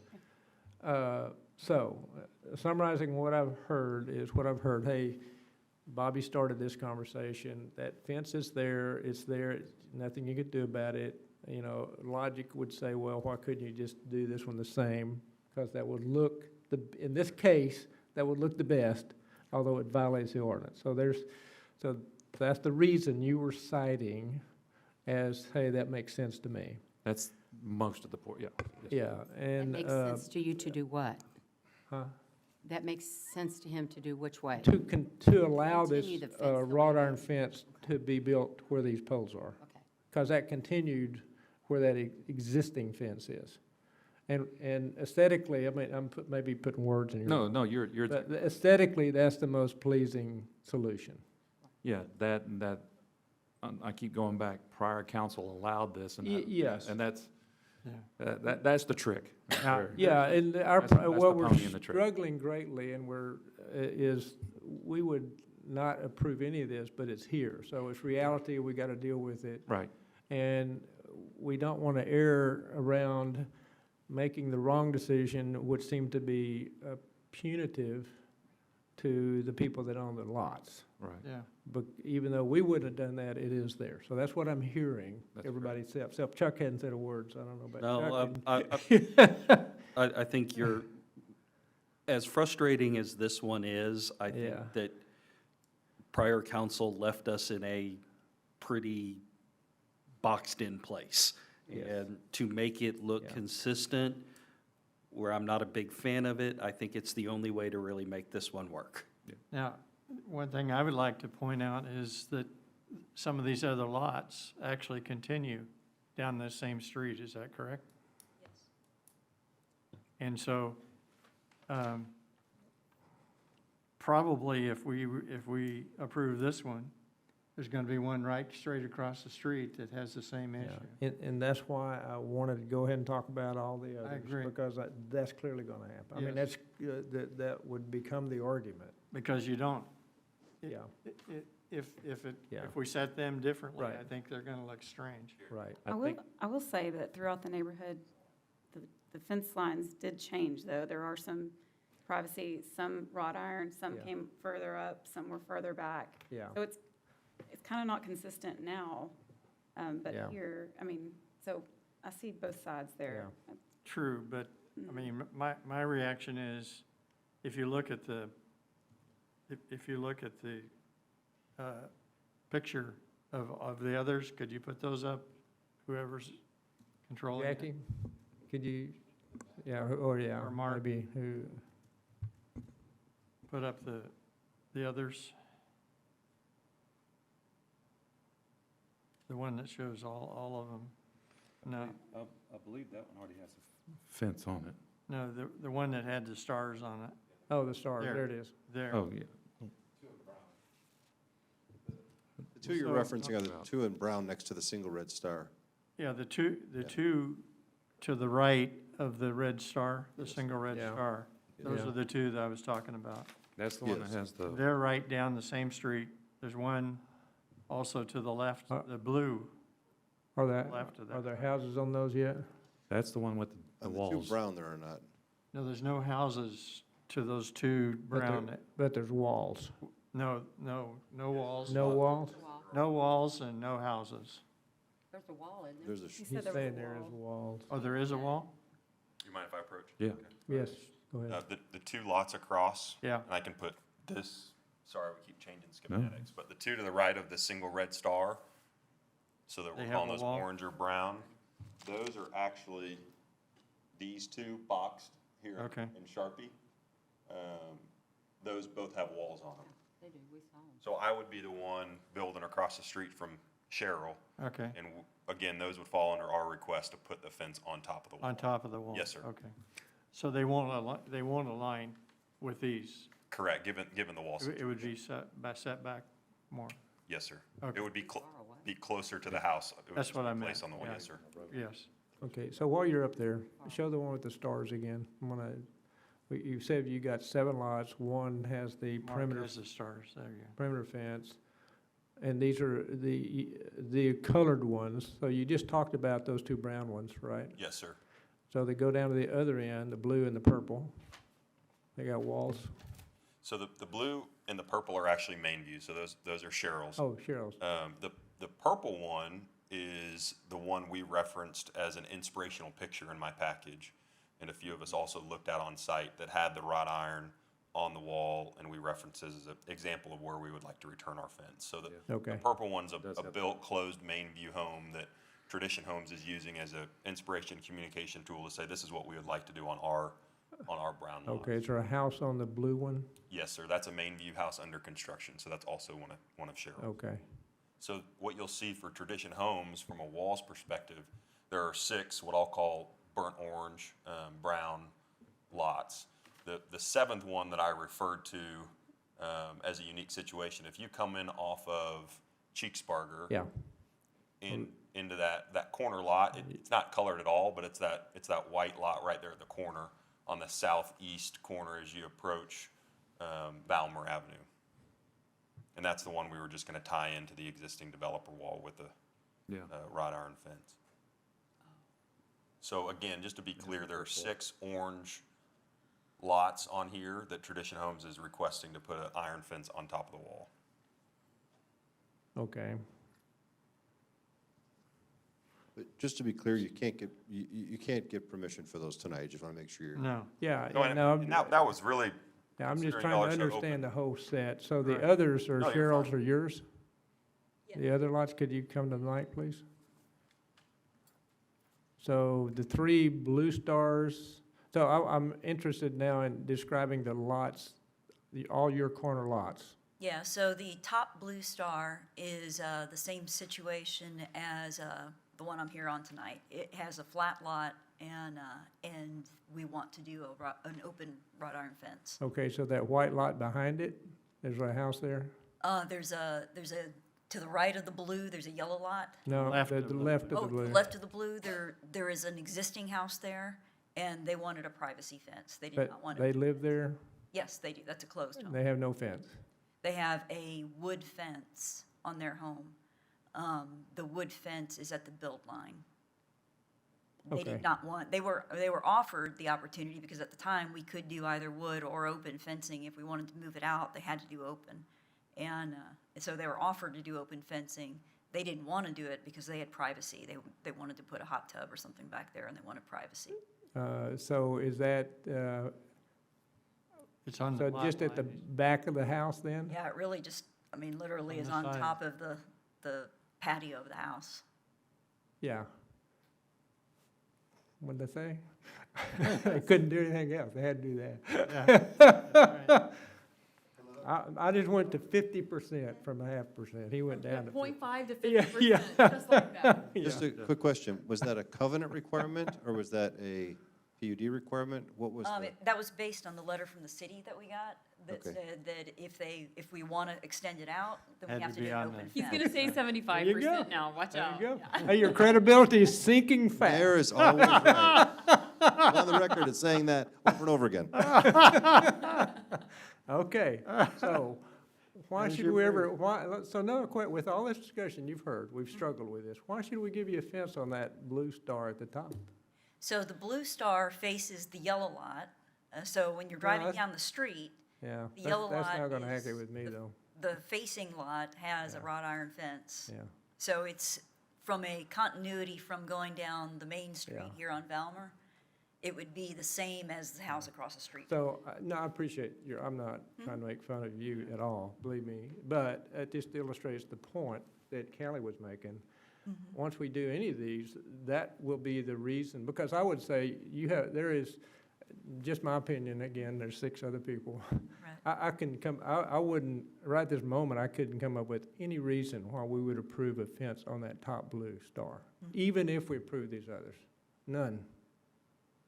I just want to make that Okay? important point to be clear, because we're really worried about precedence. We're really worried about, we do something, trying to take into account all the concerns that all of you guys have, and then it gets pushed and used a little differently than even if we say we're not gonna do it. Does that make sense? Yeah, That no, just happens. I understand where you're coming from. Okay. Now, what about We the obviously second? feel differently, but. No, I understand. No, and that's, you're right. I'm not, what's that, how about the middle blue star? Describe that lot. That's not mine. Okay. That one is a existing homeowner, and I believed his was approved at P and Z for a wood fence. Yeah, but we He's got, haven't approved it. he's got a concrete wall already there. So that one is brick a retaining wall. Yeah.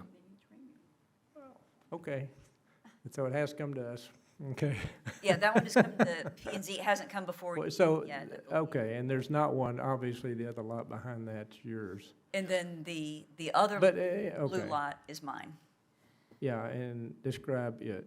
The lower blue lot is a rather unique circumstance because the community wall goes all along the backside of that. Yeah, So we're just simply asking to tie into the community wall.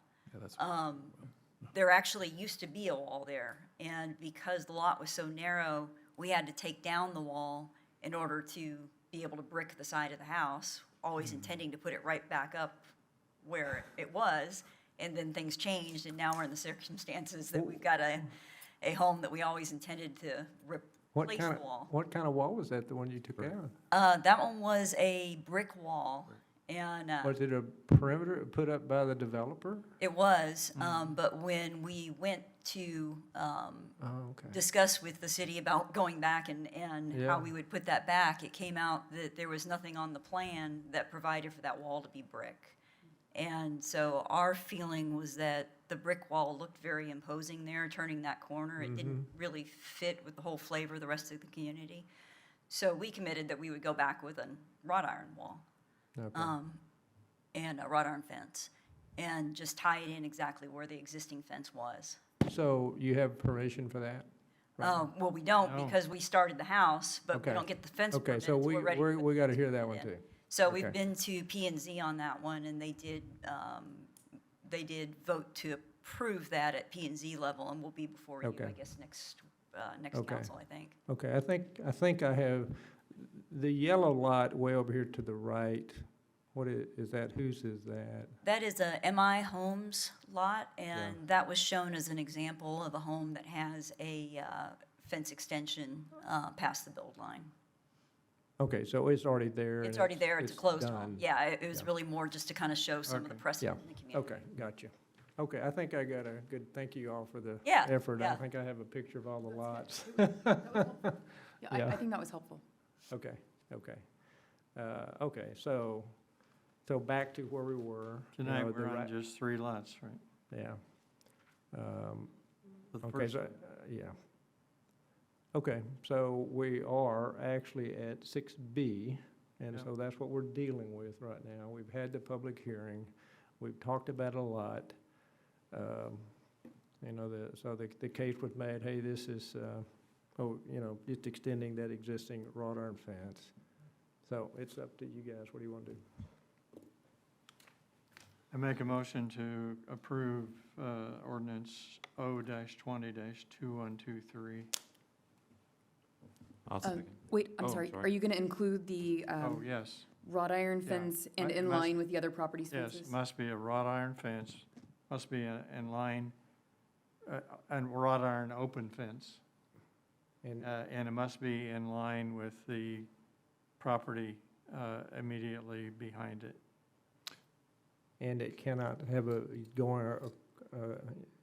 so there's already a wrought iron fence at that point that goes at the Right. back of the house. Yeah, so it's already, that wrought iron already comes out there. So, yeah, I think Okay. that's the only thing we need to Okay. say. I do have one question that makes a difference.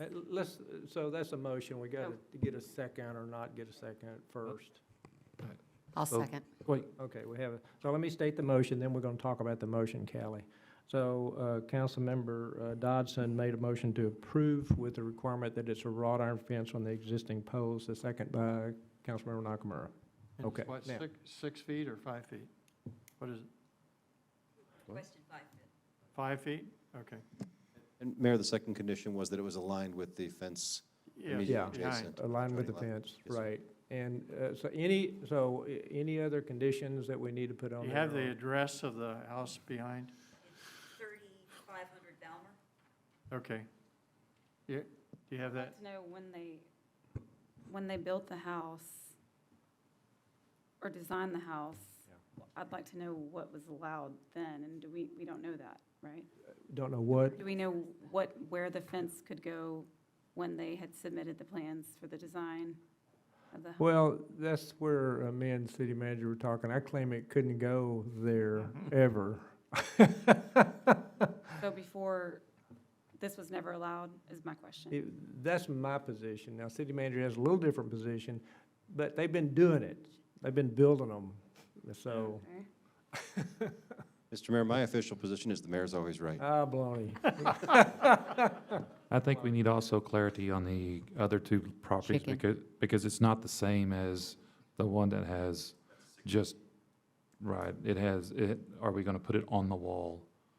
No, Wait, wait a that's the minute. next Well, ordinance. that's Yeah. That's the next, That's another ordinance. different I'm ordinance. out. Can I get one person to answer me? Okay. Yeah, so let me try that. Show the picture of this item 6B. Show Either that or I got my map upside Yeah, down, so I may Yeah, have let's it. look at the picture of 6B, which is what we're talking about. That one, yes. Right. Yeah, there it That is. one, that's the one. That's the one. So we're just going over that fence only right now. Right now, this And motion. so the other two only- stores, that's only- where, okay, that's It where, only applies to this. okay. But I wanted to talk about all of them, so we had in our Okay. head where we're going. That's why I was just making sure that the other two stars weren't inside this ordinance as well, so No, finding, okay, No, I it's just figured it separate out, George. Thank you. Yeah. okay. Can we do a quick recap of where we are before we Yeah, vote? yeah, Okay. so a quick recap. This is item 6B. The motion was to approve a wrought iron fence that basically is built on those poles, that aligns with that fence on the lot behind it that exists today. And we haven't made any statement in and maybe we should, just to be safe, there's already at the other house a cross fence going across the back. But what we want to avoid is any possibility of there being a wooden fence going across the back of this house. I would put that in the motion. You can't, there is no, the only fence beyond, between the house and the street has to be wrought iron. Yes. Yeah. And there's already a fence makes there, sense, so George. You're there's the no need in having a double first. fence. We accept that? Yeah, let's modify it that there will be no wood fence Right. to connect to this fence. Councilman Nakamura, did you accept that? I do. Okay, so we now have another criteria in the Okay. motion. Fine. Kelly, do you with us on what we just did? Okay. Okay, so if there's, For the record, may I clarify that as I've taken notes to the motion? Yep. That it will be an open wrought iron fence. correct, On the current poles, connecting in line with the property immediately behind at the address of 3500 Velmar. right. And at no time will there be a wood fence allowed. To connect to it. To Yeah. connect to the wrought iron fence, to this fence. Yeah. I wouldn't think he's already got one behind it, so why build a double Well, fence but anyways? that doesn't mean somebody can buy this house 10 years from now and decide, I want to shut that off Well, True. from my neighbor And with a Mayor, wood just to- fence. I'm sorry. Seriously, I've seen. No, all no, kinds I of- agree with you. And just to clarify, to make sure we have this right, the clarification that I was offering the city secretary was no privacy or wood fence in the setback.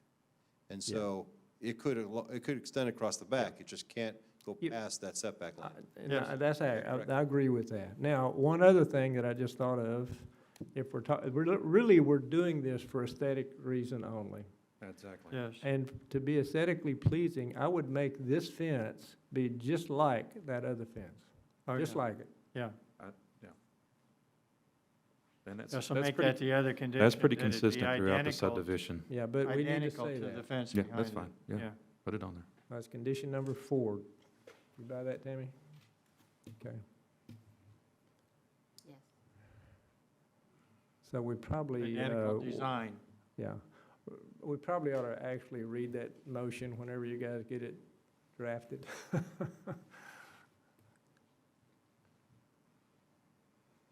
City manager, are you going to do that, or do you? Well, I can try. She needs a Um, microphone. Yeah. Oh, okay. I've got, the motion is conditioned upon the fence being aligned with the adjacent property, which is 3,500, and being of wrought iron material, and that no fence shall extend across the rear lot into the side yard setback unless such fence is of a wrought iron material, and such material and design shall be the same as the adjoining property at 3,500. And it's, probably could be worded a little cleaner. You didn't have open. Open, okay, open wrought iron design. Yeah. You good with all that, Mr. City Attorney? Okay, good. All right, I think we got a motion. Are we ready to vote? Yes, sir. Yes. Yeah. We're ready to vote as soon as City Secretary gets back to her computer. All right. So, show it when it gets in. That would be me, sorry. My button to push. Motion's approved, therefore the motion's approved, you got an SUP with conditions. All right, so we came up with a solution. That was kind of hard work. Hey, you know what? We've already did the other one, so this should go Yeah, a little no, quicker. the rest of them better go a lot faster. Tonight. Okay, Oh, then, man. yeah, let's Tonight. get to it. So Not 6C. Already lost my. That does not pave the way for all of them. No, it doesn't.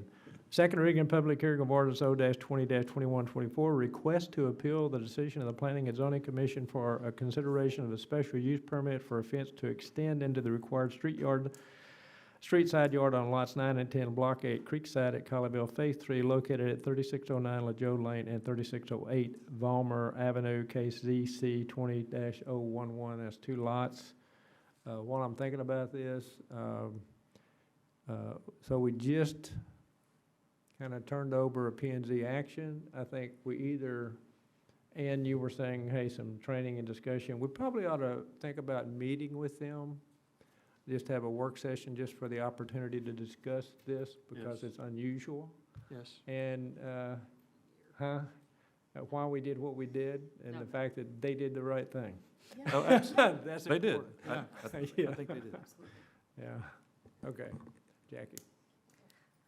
Good evening. I'll jump ahead. We all know where these fences are located. Shoot, yeah. They're in the Are you Creekside sure? subdivision, I'm not PUDR zoning. This just shows here the undulation of the wall and the height, Good. which Oh, we've go talked back- about. Go back to that real quick. Okay. Okay, so the 4.8 is back here. I was thinking it was at the front. That's good. I'm glad you showed that. Very good. Thank you. Quick history, so the retaining wall was built by the developer. Yeah. It was amended, the code was amended, and then a building permit for a new home was submitted and approved at 3608 Valmer Avenue in May of this year. And then an SUP application was submitted. We haven't received a permit for 3609 LaJoie Lane just yet. But they both share that same retaining wall. Yep. And there's the information from the Land Development Code that you're familiar with. And this is the site exhibit showing the location of where they'd like to place the fence. And based on tonight's discussion, they're requesting to put a 6-foot wrought iron fence on top of the retaining wall, 10 feet back from the front facade of the building. So a little Got different it. from what the original application was. Yeah. These photos were provided by the applicant, showing other examples in the neighborhood. Bad example. We've established that Just already. other examples. Okay, and then these are some staff photos, and then just to show the height and the change in the height. I stood out there, and I'm not exactly an average, and I'm not an average height, so I'm a little bit shorter, so a 4-foot wall on me is pretty tall, Yeah, pretty high, yeah. right there. Yeah, it is pretty tall. Yeah. You look happy. It was hot. It's very Where's hot. your cool hat? I like Very the hot. cool hat. Like that, oh, not that day, I didn't wear the hat, but I wore the right shoes. Yeah. So we saw this earlier. And then, so the 2 red stars at the bottom there are the 2 lots that are before you with this case right now. Yep. And they're asking for an SUP to do something different than what's allowed in the Land Development Code. We sent our notification letters. Staff is recommending denial because it doesn't meet the technical requirements. Right. And then the Planning and Zoning Commission had basically a failed vote. They had a vote of 3-1, but it wasn't a vote to approve. But it does require supermajority this evening. Yep. So, show us the picture with the height of the wall. There. Now, the one where we had the measurements. Oh, sure. Yeah, that one. Okay. So Councilmember Wheat just leaned over and said, hey, this one's tougher, this is different, because there's nothing there yet, other than the walls. Right. No, And the there's- fact, and the fact that it's got holes in there for posts doesn't mean a lot to me, but, No. so, And the other thing that caught my attention on this one is that the house plans were not submitted until after the LDC was changed. Is that correct on the timeline? There's already a house there. Yeah, there's a house on the Look left at the lot. timeline. Okay. The LDC was changed in August, and the building permit But- for the new home was submitted May 2020. So if you back up one more, please. That house that's on 42126-337, there's a house there already. That's the pictures that they keep showing. That's why I was confused earlier.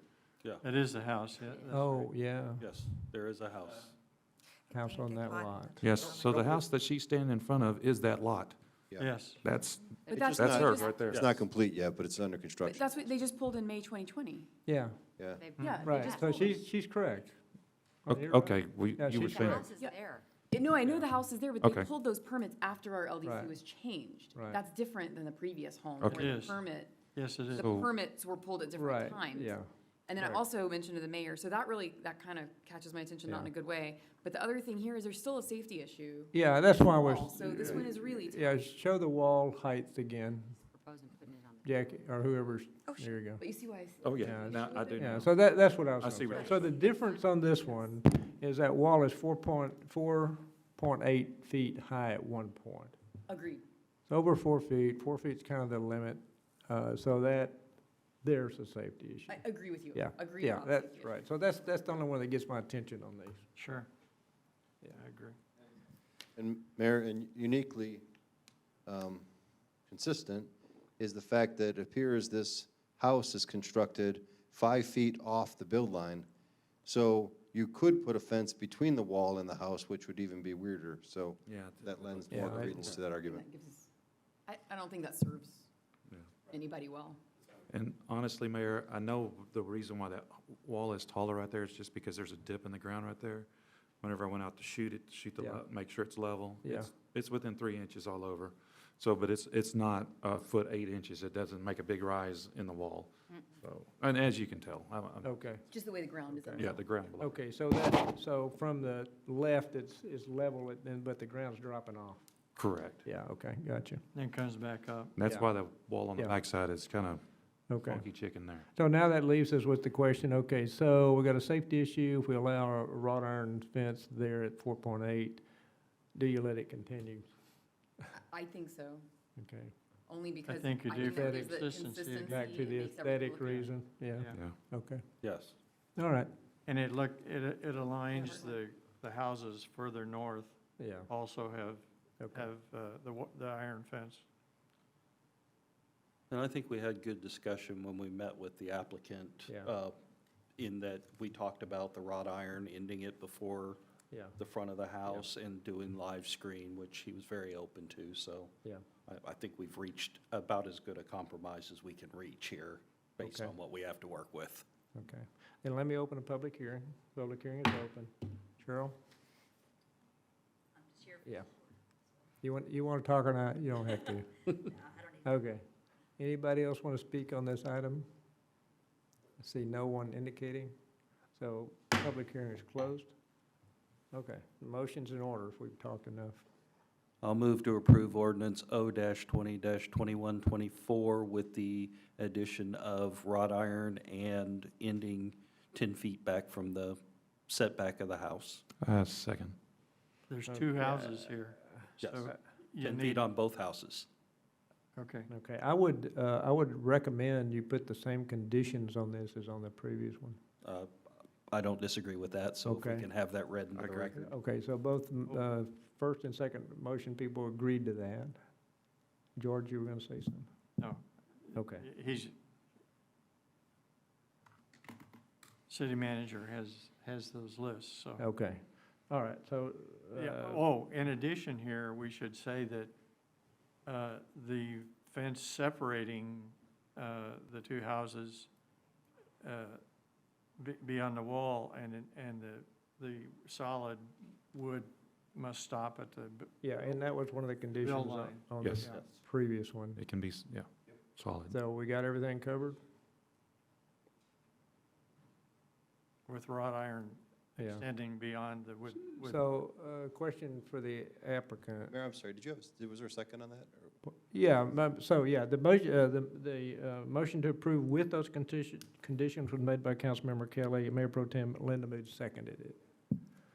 So, wrought iron fence, you said, kind of that fence that was on the others were pretty much standard out there? Yes, sir. You good with that? Yes, sir.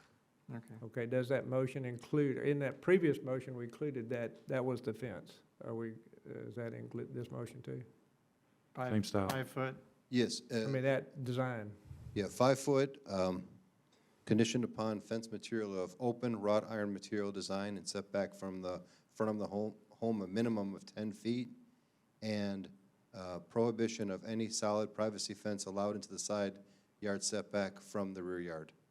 okay, now are we gonna put the condition, in the previous one, we said it's gotta look like that other fence that was already built. Do we wanna maintain that style? The question, was that style, Is it Same. consistent in the neighborhood, or is? oh, yeah, this is, We're using Premier. It sounds like we use different fence contractors. We would certainly try to put no, I similar don't style care about fence. that. I'm asking a question, would you build that same fence?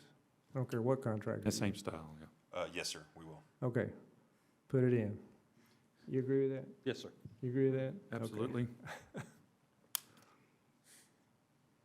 So all the provisions from the previous one Yeah. and the addition of the 10-foot setback on the front. Yeah, on both houses. Yeah. Sure. And then it will be clear on our SUP that we're trying to put the fence on the wall as opposed to Correct. her putting it right by the Yes, side. Correct. right. Oh, yeah, it needs to say on the wall, yeah. Yeah, probably should. Yeah, because they don't have the post in yet. Okay, we're ready to vote. Does everybody understand the motion? Yep. Mr. City Manager, you got it? Yep. Okay, I'm just adding, and located on the wall in sleeves.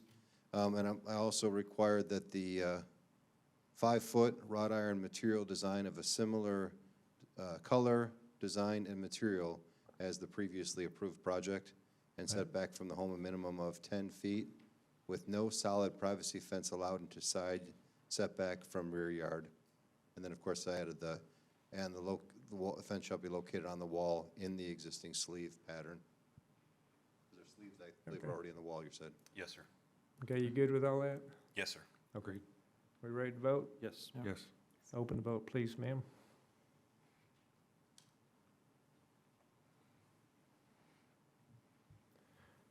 Show it when it's ready. Motion is approved. You got your SUP with conditions. Thank you. Could I ask one more question? Sure. Would you like us to follow the same process for the next 4 to 5 lots and submit individual SUPs, or is there a Yeah. it different needs to- way or more efficient way we It can needs go to about The be it? city manager said individual earlier. Yeah. It needs to Otherwise, be- it nearly gets back to a PUD change. Yeah. Well, and it also then holds the integrity of your process where you Yeah, want to look at every right. case individually and consider the factors that are applicable. Yeah. Yeah, we're hearing some differences, and so I think we need to do it individually. Now, because we have to be able to make different decisions if we so chose. Okay, last question for me. Sure. That one lot we're trying to connect from the house to the developer wall, is Yeah. that something that requires an SUP or just the other 4 that have walls on them?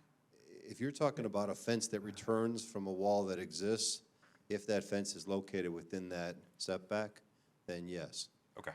I know it sounds crazy, but yes, but Okay. I would believe it'd be a pretty minor thing to consider. Sure. You'll Thank get you. that. Thank you, guys. Thank you, guys.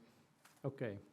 That takes us to 6D, second reading and public hearing of ordinance O-20-2125. Consideration of amendments to Chapter 1, Section 1.17 of the Land Development Code, specifically for the permitting of expiration of vested property rights.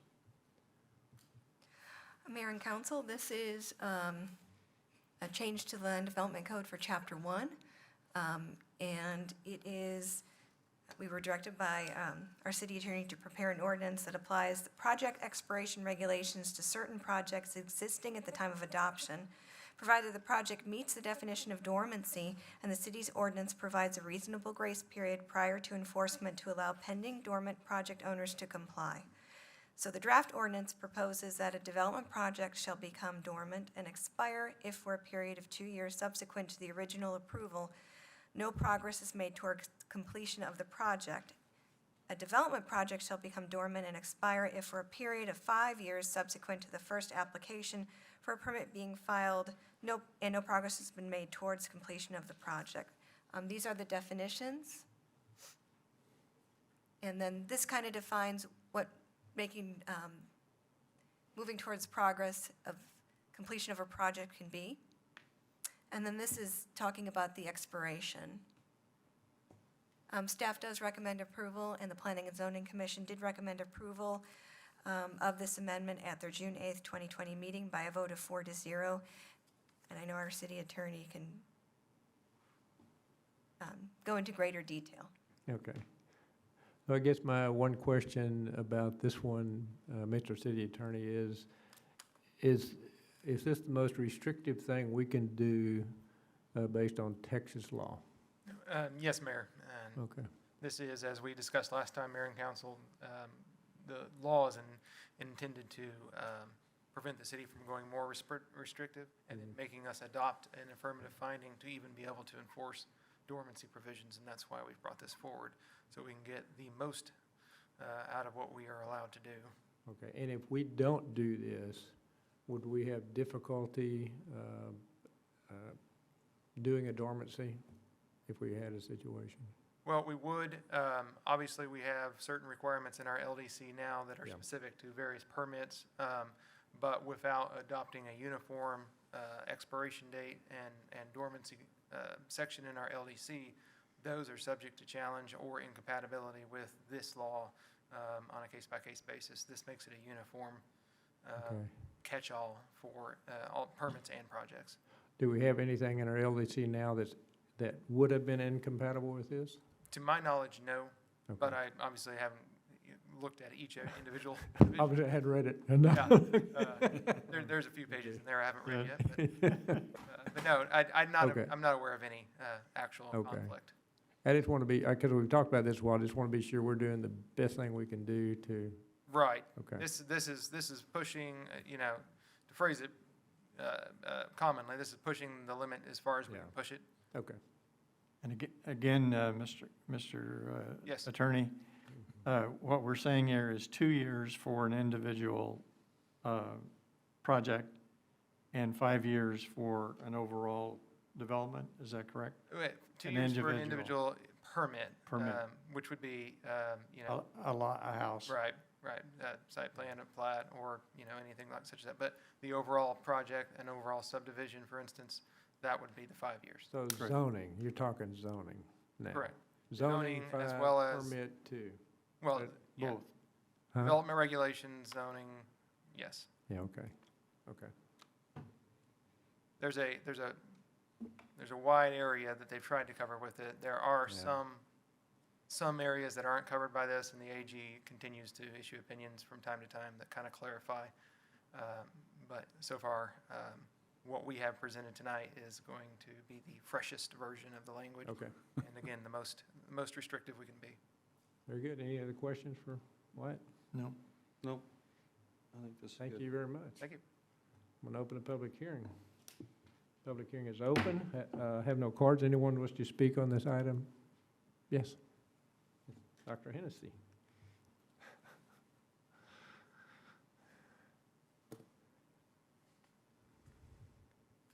Kathleen Hennessy, Colleyville Boulevard, right here in Texas, right here in Colleyville. You're pushing the maximum for, of 2 years. For, now think about it, think about what a developer has to go through. Think about the financial exigencies that you run into, that we're running into now, the delays, bank problems. Having been involved in several development projects, I mean, they drag on forever. And it's not our fault, and it's not anybody's fault. If you like, it's the fault of the physics of time or energy or money or something. Sometimes it's, one project I worked on, it was getting permission for a particular kind of roofing that had not, of all things, had not been approved by that particular county. And that took about 2 years just to get the tests and the permits. I think you're being very, you're not giving somebody who's actually bought into or put a big deposit on this property and put a lot of money into the planning, and then you're giving him, kind of lining him up against the wall with the rifles pointing at him. Think about this a little more. If I were you, I would think about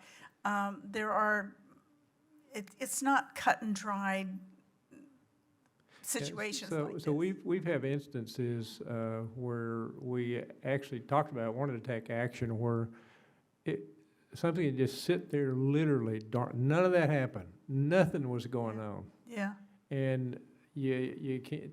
You need to do something about it. I can cite some examples, but I'm not going to do that. Yeah. I think the situations you were talking about is somebody was acting in good faith and doing something, They just, and the city attorney can answer this more specifically, but I think if things are going on, if they're acting on that permit, if they're acting on that zoning, that counts.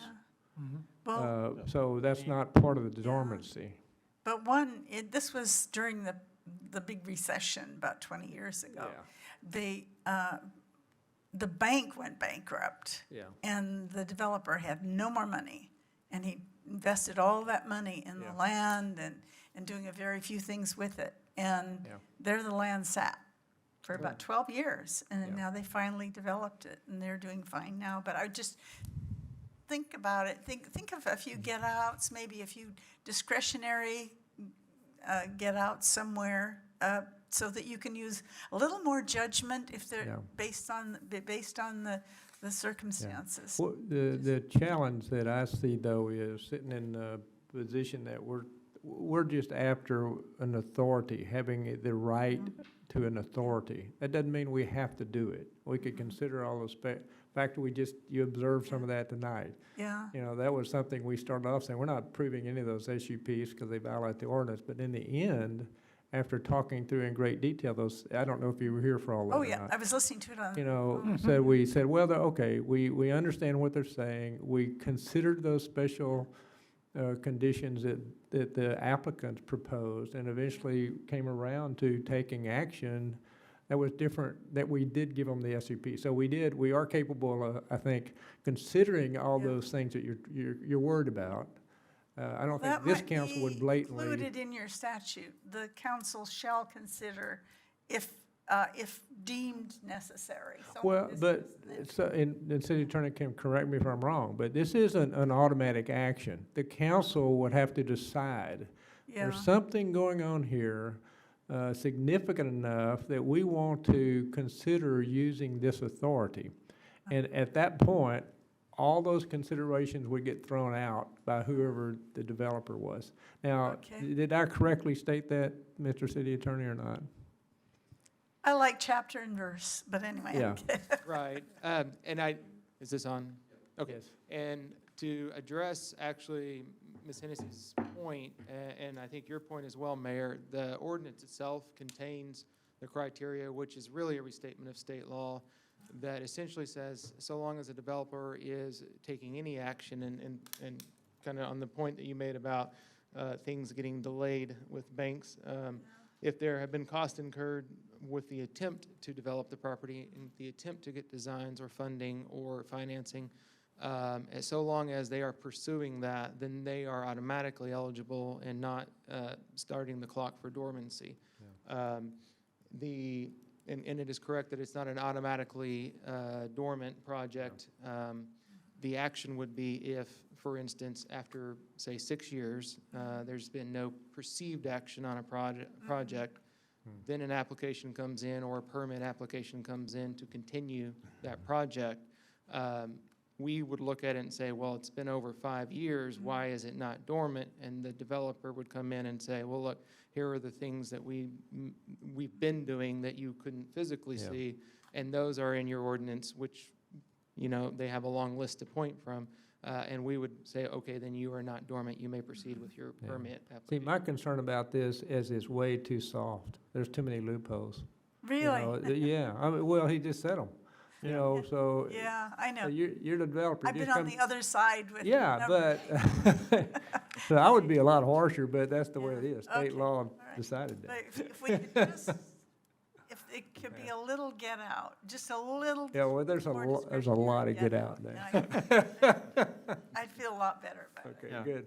Well, thank you. Anyone else wish to speak on this item? Yes. I think equally important is to point out the fact that you don't want to be bound by a decision that made sense at one time that in the future no longer makes sense, and have the community have the flexibility to acknowledge that things have changed. That project is no longer appropriate, no action has been taken to further that effort, and therefore it needs to move in a different direction. And so that's what this is intended to do. Exactly. Yeah, thank you. I see no one else wishing to speak, so I'm going to close the public hearing. Public hearing is closed. If there's no questions, motion would be in order. I'll make a Move. motion to approve ordinance O-20-2125. I'll second. Have a motion to approve by Councilmember Wheat, a second by Mayor Pro Tem Lindamood. Would you open the vote, please?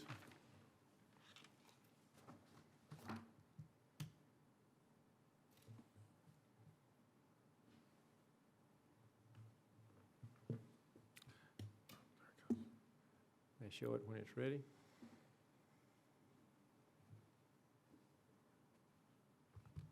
Motion's approved, the ordinance is approved. Moving to agenda item number 7. It says first reading and public hearing of, first reading, it is an ordinance.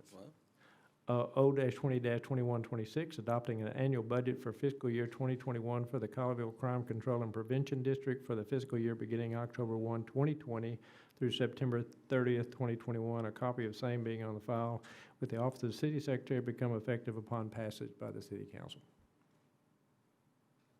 Seems like we've talked about this more than. I know. Yeah. I thought we were at second reading. Every year, it's 4 times you get to hear the same song and dance. I'm sorry. Where's the theme music? Yeah, exactly. We're going to end with some fireworks. All right. Okay, bring it on. I just appreciate the fact you defer to the fire department, man. Yes, that's- sir. You're a big guy. Absolutely. Absolutely a team player. I'll tell him I'll expect to see the same from him. How's that? We do have the best fire department. I agree with Yeah. you. Do I need to keep my slide deck here? Yeah. Keep going. Yeah, keep going. 7. On. Oh, I think we're going the wrong way. Wow, that's a lot of slides. isn't Hey, it? you're going back Going the wrong way. Grab it. Go the Okay. other way. Yeah, he's nearly Had it there. upside You're getting there. I apologize. There you go. You pat. Yeah, There we go. I failed my first test. All right. Yeah, I move to reject. Do we need to call in Chief Cantrell to help you out here? Wow. Oh, he left. Shots He didn't fired. stay. Shots He fired. didn't stay for him. You call for backup. It's a hostile crowd tonight.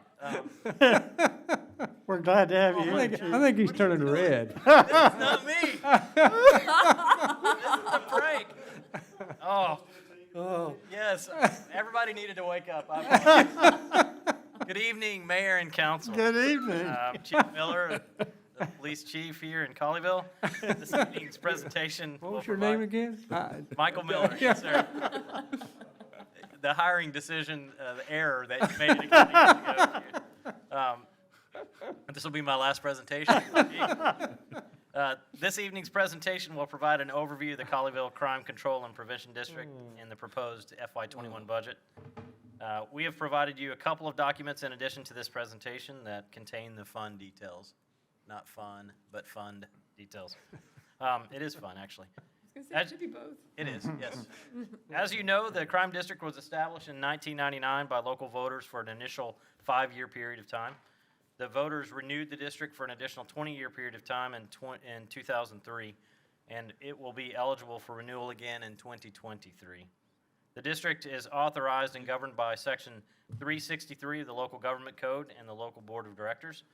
The district's funding is specifically designated to law enforcement, and it's an important component of our ability to maintain our status as one of the safest cities in Texas. The remaining debt for this fund was paid off last fiscal year, which is great news. So this fund is debt-free this year, and we're excited about that. We're thankful for the fund balance that it freed up, as we will likely need that for the new CAD and records management system project, which we talked in detail about. Instead of covering every single item, I'm going to actually provide some highlights on the items that we think you're most interested in, but welcome your questions on any particular item. Over time, this fund has transitioned into an operational fund that, in coordination with our general fund budget, supports the operations of the police department. This is really important as we think it more closely ties that half-cent sales tax to tangible police services that directly impact those that live, work, and visit Colleyville. Let me provide some updates on some initiatives that were new last year. All right, I'm where I need to be now. kidding, Mark. You weren't. Gotta watch him. So we have implemented the new sergeant into our organization, which you approved last year, and have filled that with Sergeant Nelson permanently. We also have implemented and filled the part-time accreditation coordinator position and filled it with Jason McGinn. And let me pause here just for a minute to talk about the topic of accreditation, which you have fully supported and we continue to fund through this budget. With the recent national conversation around police reform, I wanted to highlight several relevant points about our policies, procedures, and operations that were the direct result of your support and funding through the CCCPD budget. Because we are students of our profession and constantly looking at what we need to be doing, we proactively identified the need for and have implemented things like body cameras, de-escalation, crisis intervention training, less lethal weapons like tasers, and accreditation, all recently approved by this body.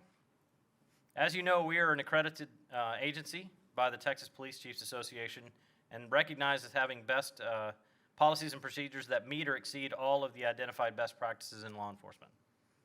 Less than 10% of law enforcement agencies in Texas have achieved accreditation by the Texas Police Chiefs Association. We're also in the middle of pursuing national accreditation through CALEA as well. While accreditation does not guarantee an agency won't make a mistake, it does ensure that the agency has studied the list of critical issues, which I'll discuss in a second, developed policies and procedures to address them, and has systems in place to identify and correct problems. These 12 critical areas are addressed by accreditation, and I would list them here. Use of force, care, custody, and restraint of prisoners, selection and hiring, complaint and internal affairs management, dealing with the mentally ill and developmentally disabled, sexual harassment, domestic violence and agency employee domestic misconduct, off-duty conduct, narcotics, SWAT and high-risk warrant service, property and evidence management, emergency vehicle operations and pursuits, search, seizure, and arrest.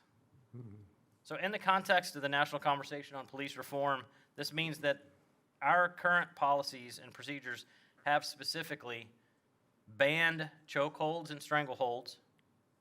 Our policies have required training in and the use of de-escalation techniques to minimize situations where force must be used. They include a duty to intervene when an officer sees something wrong or excessive force being used. Our policies and procedures ban shooting at moving vehicles. They require a use of force report to be completed when any force is threatened or used by an officer against an individual, and that report is reviewed by the entire chain of command, including the Chief of Police, Internal Affairs, and Training for disciplinary, coaching, mentoring, and training opportunities. And furthermore, they require the collection of demographic and other data from every traffic stop and search that are analyzed annually and published in our racial profiling report. In addition, we requested funding for and implemented body-worn cameras last year. Our officers are required to activate their body-worn cameras and in-car cameras for every citizen interaction or call for service. Our supervisors are required by policy to review a specific number of random videos for each officer every single month. I also regularly review body camera footage on a weekly basis, including today I reviewed several, to see how our officers are treating the public and handling calls. Furthermore, last budget year, we requested and received from this body additional recurring funding specifically designated for de-escalation and crisis intervention training for all of our officers. With these funds, we purchased a virtual reality training platform that embeds de-escalation into every scenario. And we sent Lieutenant Graves to ICAT, which is Integrating Communications, Assessment, and Tactics. We sent him to ICAT Train the Trainer School to provide our officers with additional tools in dealing with folks in crisis who are not armed with a firearm. Last year, you also provided funding for a new early warning system and internal affairs investigative system. This system takes into account many performance factors, complaints, use of force, reports, etc., to proactively identify officers who may be showing some problematic behaviors and provide intervention recommendations to our supervisors before an incident ever occurs.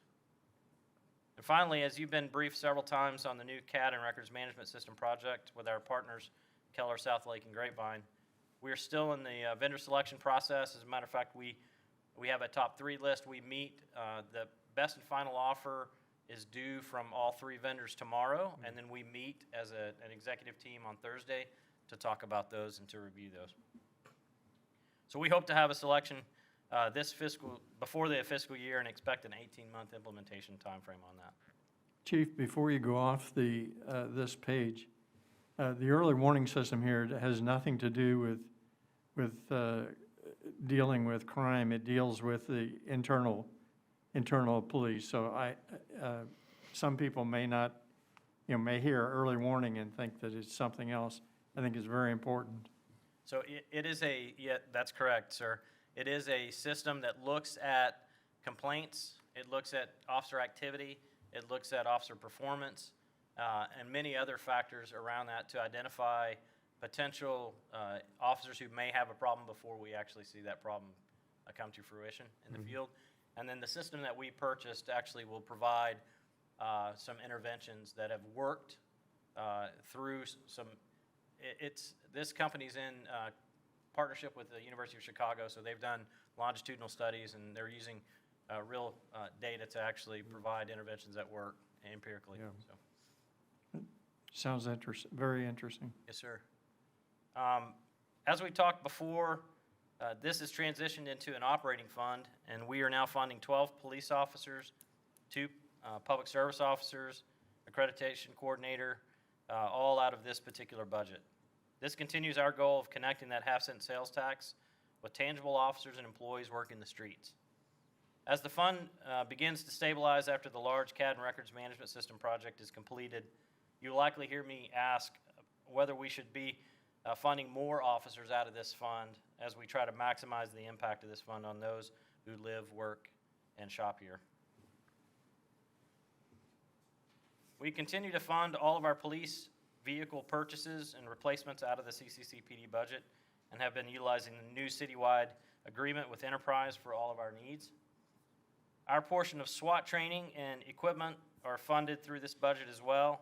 With all of the social unrest going on in many of our neighboring big cities, we've identified an equipment and training gap that we'll be looking to fill in the near future. While our SWAT team is equipped with the latest protective equipment, our officers could benefit from some additional protective gear, riot gear, if you will, and crowd control training.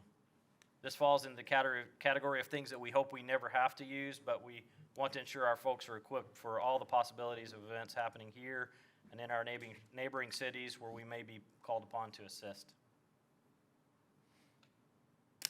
The big ones here on this particular slide, early warning system, as we talked about, and annual training were new last year and will continue as ongoing initiatives, as well as our CALIA accreditation that we're pursuing. The final point on this slide is just a reminder from last year that we moved the capital expenses for facility maintenance out of the CCCPD budget and into the city's capital improvement plan for consistency across the city. Excuse me. Using 5-year projections, staff has made a concerted effort to continue long-term planning and forecasting for this fund and the department as a whole. Current expenditures funded by the CCCPD are projected to continue. We feel comfortable with this plan and truly appreciate the spirit of cooperation we receive for the city manager's office and all the staff who's been part of this. This budget provides the needed equipment, technology, and staffing to allow us to continue to provide the exceptional service that our community desires and deserves. At this time, I'm happy to answer any questions that you may have and wanted to thank you for the opportunity to talk to you about our budget needs tonight. I just want to say publicly that I'm proud of you. I'm proud of our police department. You're an exceptional leader for our police department, doing an outstanding job. All of you guys are. Especially impressed by the presentation you just gave and the things that you listed that you're doing and have done and your department has done that exactly match all the questions and comments that have come into me in my office as mayor of the city after all the discussion started after the George Floyd and all the discussion about police departments. Before the fact, you had already done and answered all those questions. And you, furthermore, you sat down with me and we did a video in which we discussed this very openly. you put together and published a question and answer that we accumulated all the questions that we got from email and from not just Colleyville, all over the place. And we're able to answer every one of them in writing. They're out on our website. It's an outstanding job. I'm proud of the department, and we need great departments. It's unfortunate that some cities are talking about defunding or lowering the funding for police departments right at the time when they're needed the most. And all the good examples aren't talked about, only the bad examples. There are bad examples everywhere. So I just wanted to publicly say that. I appreciate you and what you're doing. Thank you, sir. I'd like to say, echo everything you just said, Mayor. You're exactly right. And to add to that, at a time when tensions were high and people were really at each other and poking and prodding at each other during the George Floyd ordeal, while people ran from the fight, from the tension, Chief, you and the staff and some of the council, all the council, stood out front and said, we are one unity, one family here in Colleyville, whatever you need. It wasn't just that we sent somebody out to be a person in blue. You yourself got out there in the middle. You were out there when you heard a protest was coming. You had open arms with love to bring them into this city. And to me, that means more than anything. And so I just wanted to echo what he's saying. And I tip the hat to you. You're a fantastic chief, and I'm glad we hired you, and I'm glad we're the ones who's benefited from having you, sir. Even if you're an Aggie. I wasn't going to bring that up. Thank you. Yeah. Thank you so much. It really is a team effort. I say this every chance I get. It's not me. It's actually the team. I'm inspired every day by the public servants that we have working here that really are sold out to public service and to serving others before themselves.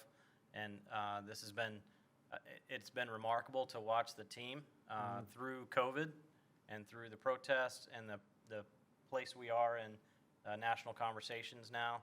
I can honestly say that I have, morale's probably never been higher in our agency.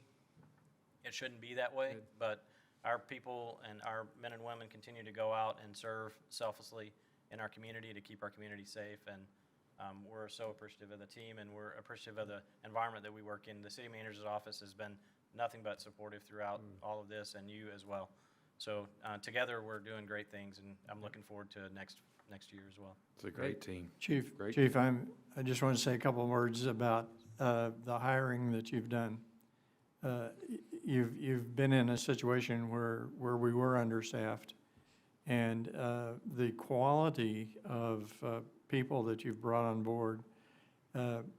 I was fortunate to be in the Citizens Police Academy that unfortunately got cut short, but we were able to observe directly the activities that take place to screen candidates. And it is amazing to me, and I think that's very, very key to the fact of the morale in your department. You're not bringing in people that don't want to be here. They absolutely want to be here, or they don't come on board. And as I understand, the newest hire is a ex-Colleyville, or lives here actually, currently. So it's exciting to see that that the example that you're putting out there is drawing local people to take part, and the very cream of the crop. Yes, sir. We when I came into the job, we were down 20% in sworn resources, but we didn't panic. We created a process, and we worked that process. We met every single week until 12/28, when we actually were fully staffed. That was almost 2 years it took us to do that. We did not lower. We actually increased our requirements, kept the bar high. We didn't settle. We just continued to work that process. And we don't apologize for our high standards, and it's reflected in our people. Absolutely. I think one last thing to point out is during all of this, you also played a major part in a nationwide arrest. Oh, yes. So impressive that we were able to provide information and support to that very important criminal activity. Yeah, I wish I could say more about that. Yes. It's still an ongoing investigation. The stuff that we put out there, which we took down City X Guide and several other websites that were involved in human trafficking.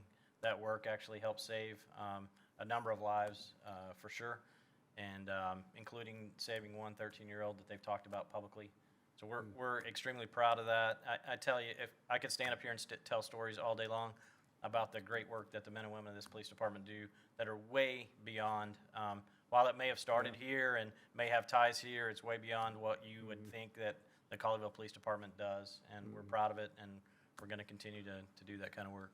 I'd like to say also thank you for bringing us the sharpest shooter in the police department to sit behind us all the time to keep us protected. Of course, we're the safest city in Texas, but in case you got your don't know, back. this He's guy got your right back. here, he does the training. He is the man. So I got him right here over my shoulders. Thank you He's you the all so best. much. I appreciate Yeah, sure. it. Thank you. Thank you. Well, that was first reading. I need to have a public hearing. Public hearing is open. Have anyone wish to speak on this item?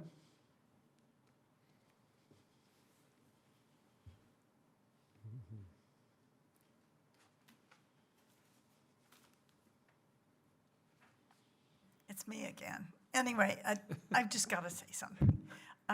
When we first moved here in. This is Kathleen Hennessy. Kathleen Hennessy, 5013 Stonebridge Drive, Colleyville. When we first moved here 15 years ago, my husband was terminally ill with cancer. And we were driving on Glade Road on our way to UT Southwestern for him to have another big set of radiation and chemo and everything treatment. He was very ill. And he had been very ill. He was getting better, and we knew he was going to, this is one of his last drives because he was, the treatments were weakening him. Anyway, he was driving, and let me tell you, he was within the speed limit. I was worried he was going too slow. And this policeman came up and stopped us, and he said, "You've been speeding. You've been 15 miles over the speed limit." And I said, "No, he wasn't." And I was looking at the speedometer, watching it, thinking, "Oh, God, he's got to go a little faster." And at any point, I was going to say, "Well, look, I think you better pull over, and I'll take over." Anyway, this went on for, my God, 15 minutes, I guess. And I said, "It's just not true."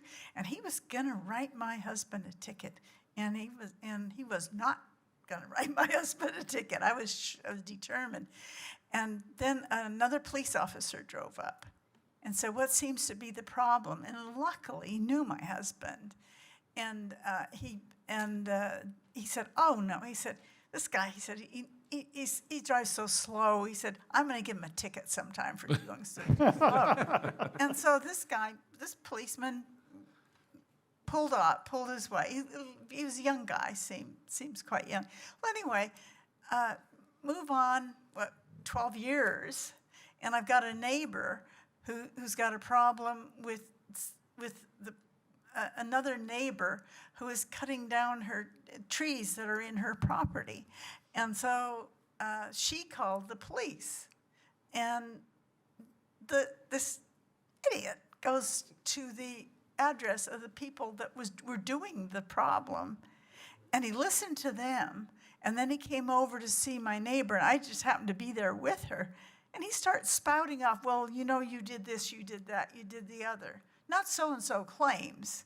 And that was only 2 years ago. So although, I understand you're doing a great job, but it's not done yet.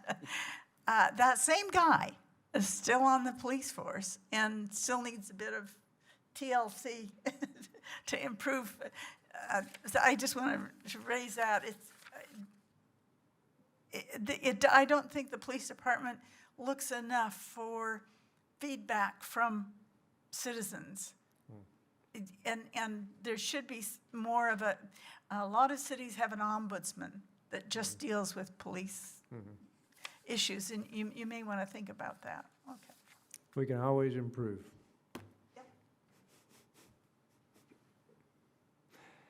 Anyone else wish to speak? No, I'm closing public hearing. Public hearing is closed. That was first reading, so there's no action tonight. Going to move to agenda, next to 8A and 8B are the Bluebonnet ordinances. We will leave them tabled. You have met with them, and they've given you some proposals that you, the staff, are going to meet with the citizens. You want to comment on that? Yes, Mayor, we've met with representatives of Bluebonnet twice now. Both times we feel we've made some pretty good progress. Yeah. We now are trying to schedule a meeting with the residents. One of the residents who was organizing the neighbors was out of town. She just returned yesterday, Yeah. so we've reached out to her, and she said she's going to give us some dates. In addition, though, Bluebonnet is also reaching out to the HOA because they had some contacts there. Okay. And we're going to try to schedule a couple of meetings. They'll either be out on site or virtual. We haven't decided yet to see how the group is available. But our goal is to bring this issue to the council at our next meeting for action. And so we hope we'll be productive later this week, this weekend, or early next week with our meetings.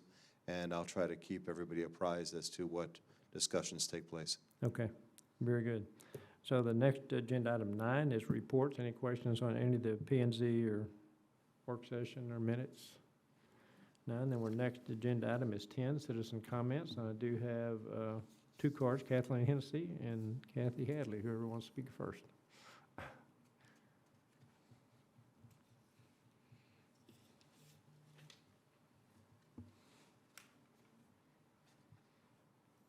Kathleen Hennessy, 5013 Stonebridge Drive. You're getting a snoopful today of this. Okay, I have, one thing is, there is, and I have some photographs, but I'll just describe them to you. I live in a small subdivision, just off Glade Road, and the subdivision is about 12 to 15 years old. And at the corner, at the outer corner of the subdivision, there's a kind of a crescent-shaped road, and that's all there is in the subdivision. It's just the north entrance and the south entrance. And ever since 2003, when it was built, there was pavement coming all the way along until you get right to the entrance to the subdivision. And then there was always this piece of dirt, and when it rained, it got muddy. And we didn't know why, and nobody knew who to do what. This is from 2003. And it, at the south end, was the same problem at the corner, just at the corner of these. And this went on all this time, and every once in a while, one of my neighbors would, phone somebody, and nothing got done. And so about a year ago, I guess, I said, well, to one of the neighbors, why don't you try once more? And this is the first time with the city council. And guess what? This beautiful pieces of concrete where we used to stumble on all these rocks and dirt and everything between the two paved surfaces. And I just wanted to thank you. It's those little things, the finishing jobs that make Colleyville so different. Okay, that's my reporting from my subdivision. They're all very grateful for that, because a lot of us walk our dogs, and especially at night, and it's just great. Okay. Good. So then there was on an overpass over the canal down in my subdivision, and for all these years, there was about 3 different levels of pavement with about that much difference in each one. And we would walk there and stumble and hit our toes and so forth. And guess what? You guys came and it's all leveled out. It's, you know, it's wonderful. We're so grateful. Thank you, thank you, thank you. Okay. Then last thing is, there's a retaining wall issue at the preservation. They have put a retaining wall. They have a large retention pond. And then they've got they built a retaining wall. But the retaining wall is crumbling.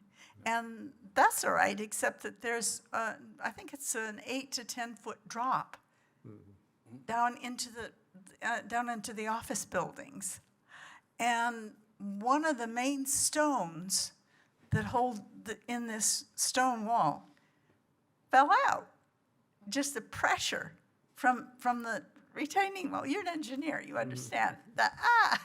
So that fell out and it's still fallen out.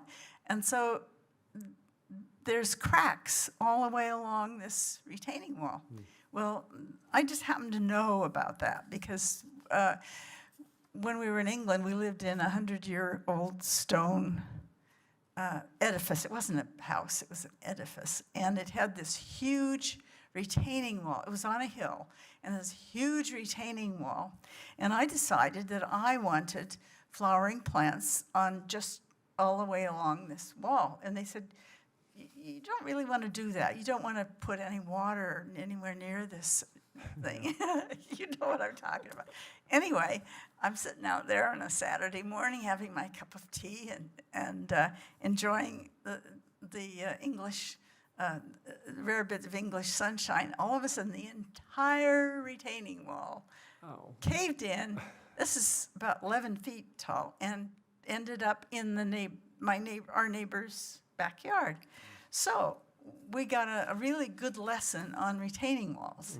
And so I looked up some of the old materials and I looked up some new materials about the rules for construction of retaining walls. And it looks to me like the retaining wall at the preservation on that site is completely off spec. It's got a little bit of dirt, and then it's all open inside, which a retaining wall's never like that. I mean, it's full of stuff. If you open, you can see it open up. You can put your hand in. Wow. Yeah, but that's what I said. So anyway, and then it's all lined with stones, but the mortar between the stones is cracking. And so I gave that to George Dodson, and he's already put it on the to-do list for the Public Works Department.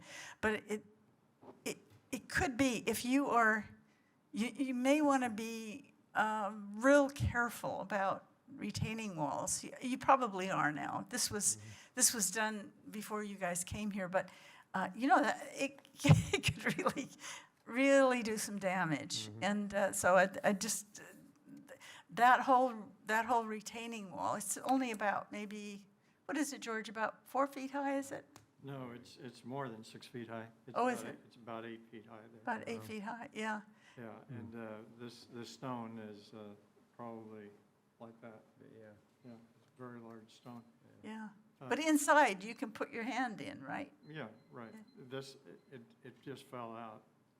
Yeah. There obviously something behind it because it is holding water. Yeah. So, Yeah. So anyway, thank you, George. You're welcome. It's underway, and I wanted to express appreciation to George, who listened to the problem,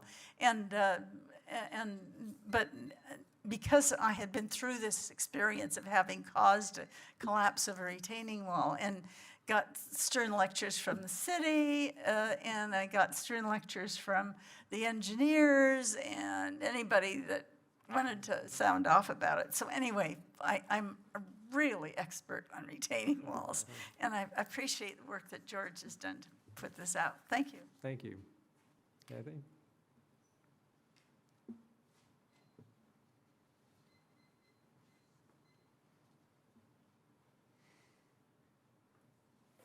I'm solidifying, I'm sorry, Kathy Hadley, 204 Timberline Drive North, represent myself. Okay, first is, I want to let y'all know I ran into a worker at a store close to Best Buy, and he was griping at me about, I was buying an item, and to help me find my corner of my property, and anyway, he was griping to me about Colleyville and how we're the only city in Tarrant County who knows it for this COVID stuff, and I kindly but firmly educated him, and by the time I was done, he was very accepting and came to see the way Colleyville is with this taking care of COVID. I mean, I really think people just need to be educated, and he was very accepting, and everything was great. I greatly appreciate the interest that the staff here of Colleyville has for all the residents. I have had a whole lot of concern and interest in helping me with my whole border issue at my house, my border line of my property, and I greatly appreciate the people who came out, and only in Colleyville would you see staff take the residents' needs at heart and go above and beyond. In this city, they do. Thank you very much. And also the house off of Jackson on Sherwood. Looking at the whole fence issue, he has an area, I say he, I don't know who owns the house. They have a creek that kind of runs behind them that goes to Bear Creek. And he has a brick wall to protect himself from any flooding. Then on top of that brick wall, he has like a 15 or 20 foot solid wood fence all the way around the back side and the sides of his house.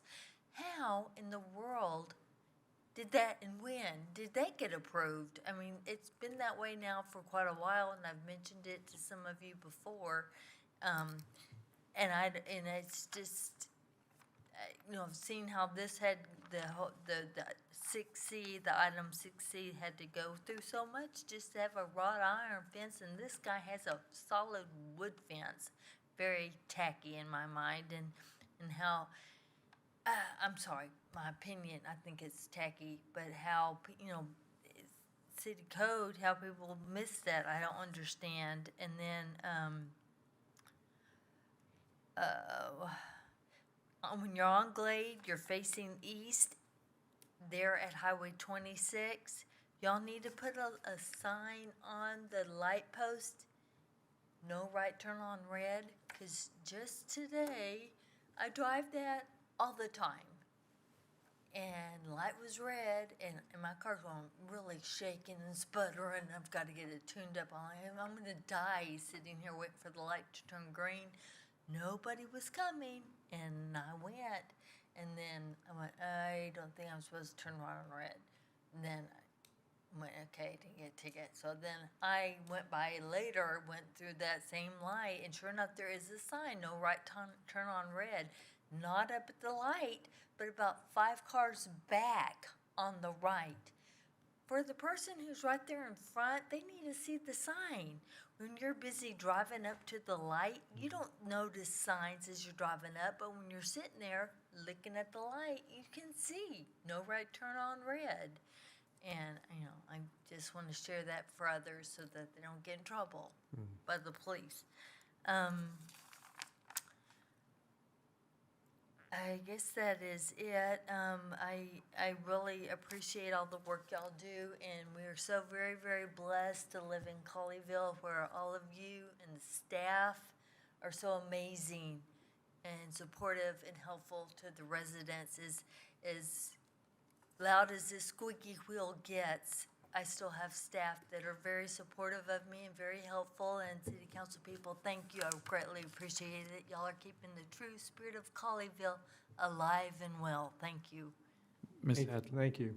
Miss Hadley, is that house right at the corner of Sherwood and Jackson in that pie shape, the 2-story house that they built out there? Yeah, the one that sat vacant forever. Okay. Yeah. Okay, Yeah. okay. I just was curious. I'm gonna drive by. It's on the south side there. southeast side, right? Okay. Go ahead, did you have a? Oh, I was going to comment, yeah, I believe it's the yellow house out there. Okay. And I believe there's some setback there as well, so it's not on the property line. Okay, and it's But- right where that creek runs right behind it. Yeah, and there's a retaining Okay. wall back there, and they have a fence up against that. Okay. And then, on the issue of the signs, though, we have actually asked TxDOT to take down the no right turn signs. Yeah. Both at Hall Johnson and at Glade, because they're no longer necessary, and they are too far back. And Your church. point is, Yeah. yes, and church, and your point is very well made, so, Yeah. yes, thank you. Where are they at on I noticed, it looked like today I saw some working on some of the lights that are still remaining. Do you know Yeah, what the status is? They continue to be installing the mast arms and the lights, and then they have to go back and remove all the existing poles that are there. Yeah. That are for the temporary signals, and so you see a lot of temporary poles still up Right. because the wire spans are across there. And they continue to work intersection by intersection. The one they're having problem with is Hall Johnson. There's a utility problem that's going to delay that intersection. And so what's going to happen there is the completion of the sidewalk and the retaining wall and the final signal installation is going to be delayed at that intersection. So you'll see all the rest of them finished, and What's that the one will- utility issue? I guess there's something to do with an ONCOR Light pole, right? pole or the power that's above it, and so they had to relocate it, and somehow it's a problem that I was told about yesterday. So that will be something that will continue to delay and be a problem for us. Sounds like Is that- Jerry, northwest. are they going to go through and straighten up the lights that they put up? Because they're all kind of crooked. Yeah, they'll redo all that. Part of the problem is when they take down those temporaries, they've left the cable. I'm not talking about those No, lights. like I'm street talking lights. about the new street New lights. street Oh, the streetlights, yes, yeah. Okay, yeah, because they've they're all got it. kind of crooked. Yes, yeah, I'm sorry, I thought you meant the traffic signals. I think Some we're of going those to are find crooked as another well. problem at the corner of Glade and 26 on the northeast side or northwest side up there too. Yeah, they continue to say that's okay, they gotta move that structure. Yeah. There's a manhole structure, they gotta take the cone off and do some work there, but everybody seems to be indicating that's okay. It is amazing to me that some of the mast arms are put in at these intersections, but they don't do the whole intersection, which leads me to believe they don't have some of them, because you see them being delivered and then staged on site. And so I don't fully understand, and I don't fully understand where the ONCOR thing came from yesterday, but they did say they would be finished in the spring. TxDOT. Spring. They did not say, Okay. maybe they did say spring of 2020. They did. Yeah, well, that may have been a typo. They said that at least once. The good news is our landscaping contractor had a pre-construction meeting actually today, and so that project will be starting shortly. Good. So We'll there'll have be that some done before beautification those, coming. we're gonna have to start talking to them again. Yes, sir. Yes. I don't think that conversation's ever gonna end. Mr. City Manager, I saw today them, the light people had a whole trailer of light tops. Yeah. Are they replacing some of the tops, or do you know? Are you talking about the streetlights? Street lights? Yeah, some of them they actually are going in and putting in bulbs in them and then getting them all wired and completing the wiring for them. So they are changing and putting on parts, but I believe they have all of the lights in final form, with the exception of the bulbs. There's at least one light at John McCain, just south of John McCain on the east side that's not in yet. Yes. I don't know if there's a conflict with the power line or what. 6? Yeah. Okay. There was actually an incident a couple weeks back where there was somebody who was very seriously injured because when they were putting a light in, it came in contact with an overhead line. And so there are some placement of streetlights that are probably not ideally Conflict. placed given the high tension above them. Yeah, And so that may be some of those they have not finished yet. yeah, I know there's at least one on the west side where there's a cross pole right at the spot, I think, where they wanted the lights, so I don't know how they're gonna deal with that. Well, they'll put it in, but they have to exercise a great deal of caution, and they have to make sure that there's no overhead utility that's within close Oh, I know. proximity. If they have a proximity problem, they either have to move the base, I know, or they have to relocate the overhead. one or the other, yeah. Yeah. Okay. Okay, that was agenda item 10. We do not need 11, so I'm going to adjourn if nobody objects. Nope. Nope. I see no objection. We're adjourned. Thank you. No object. No say object.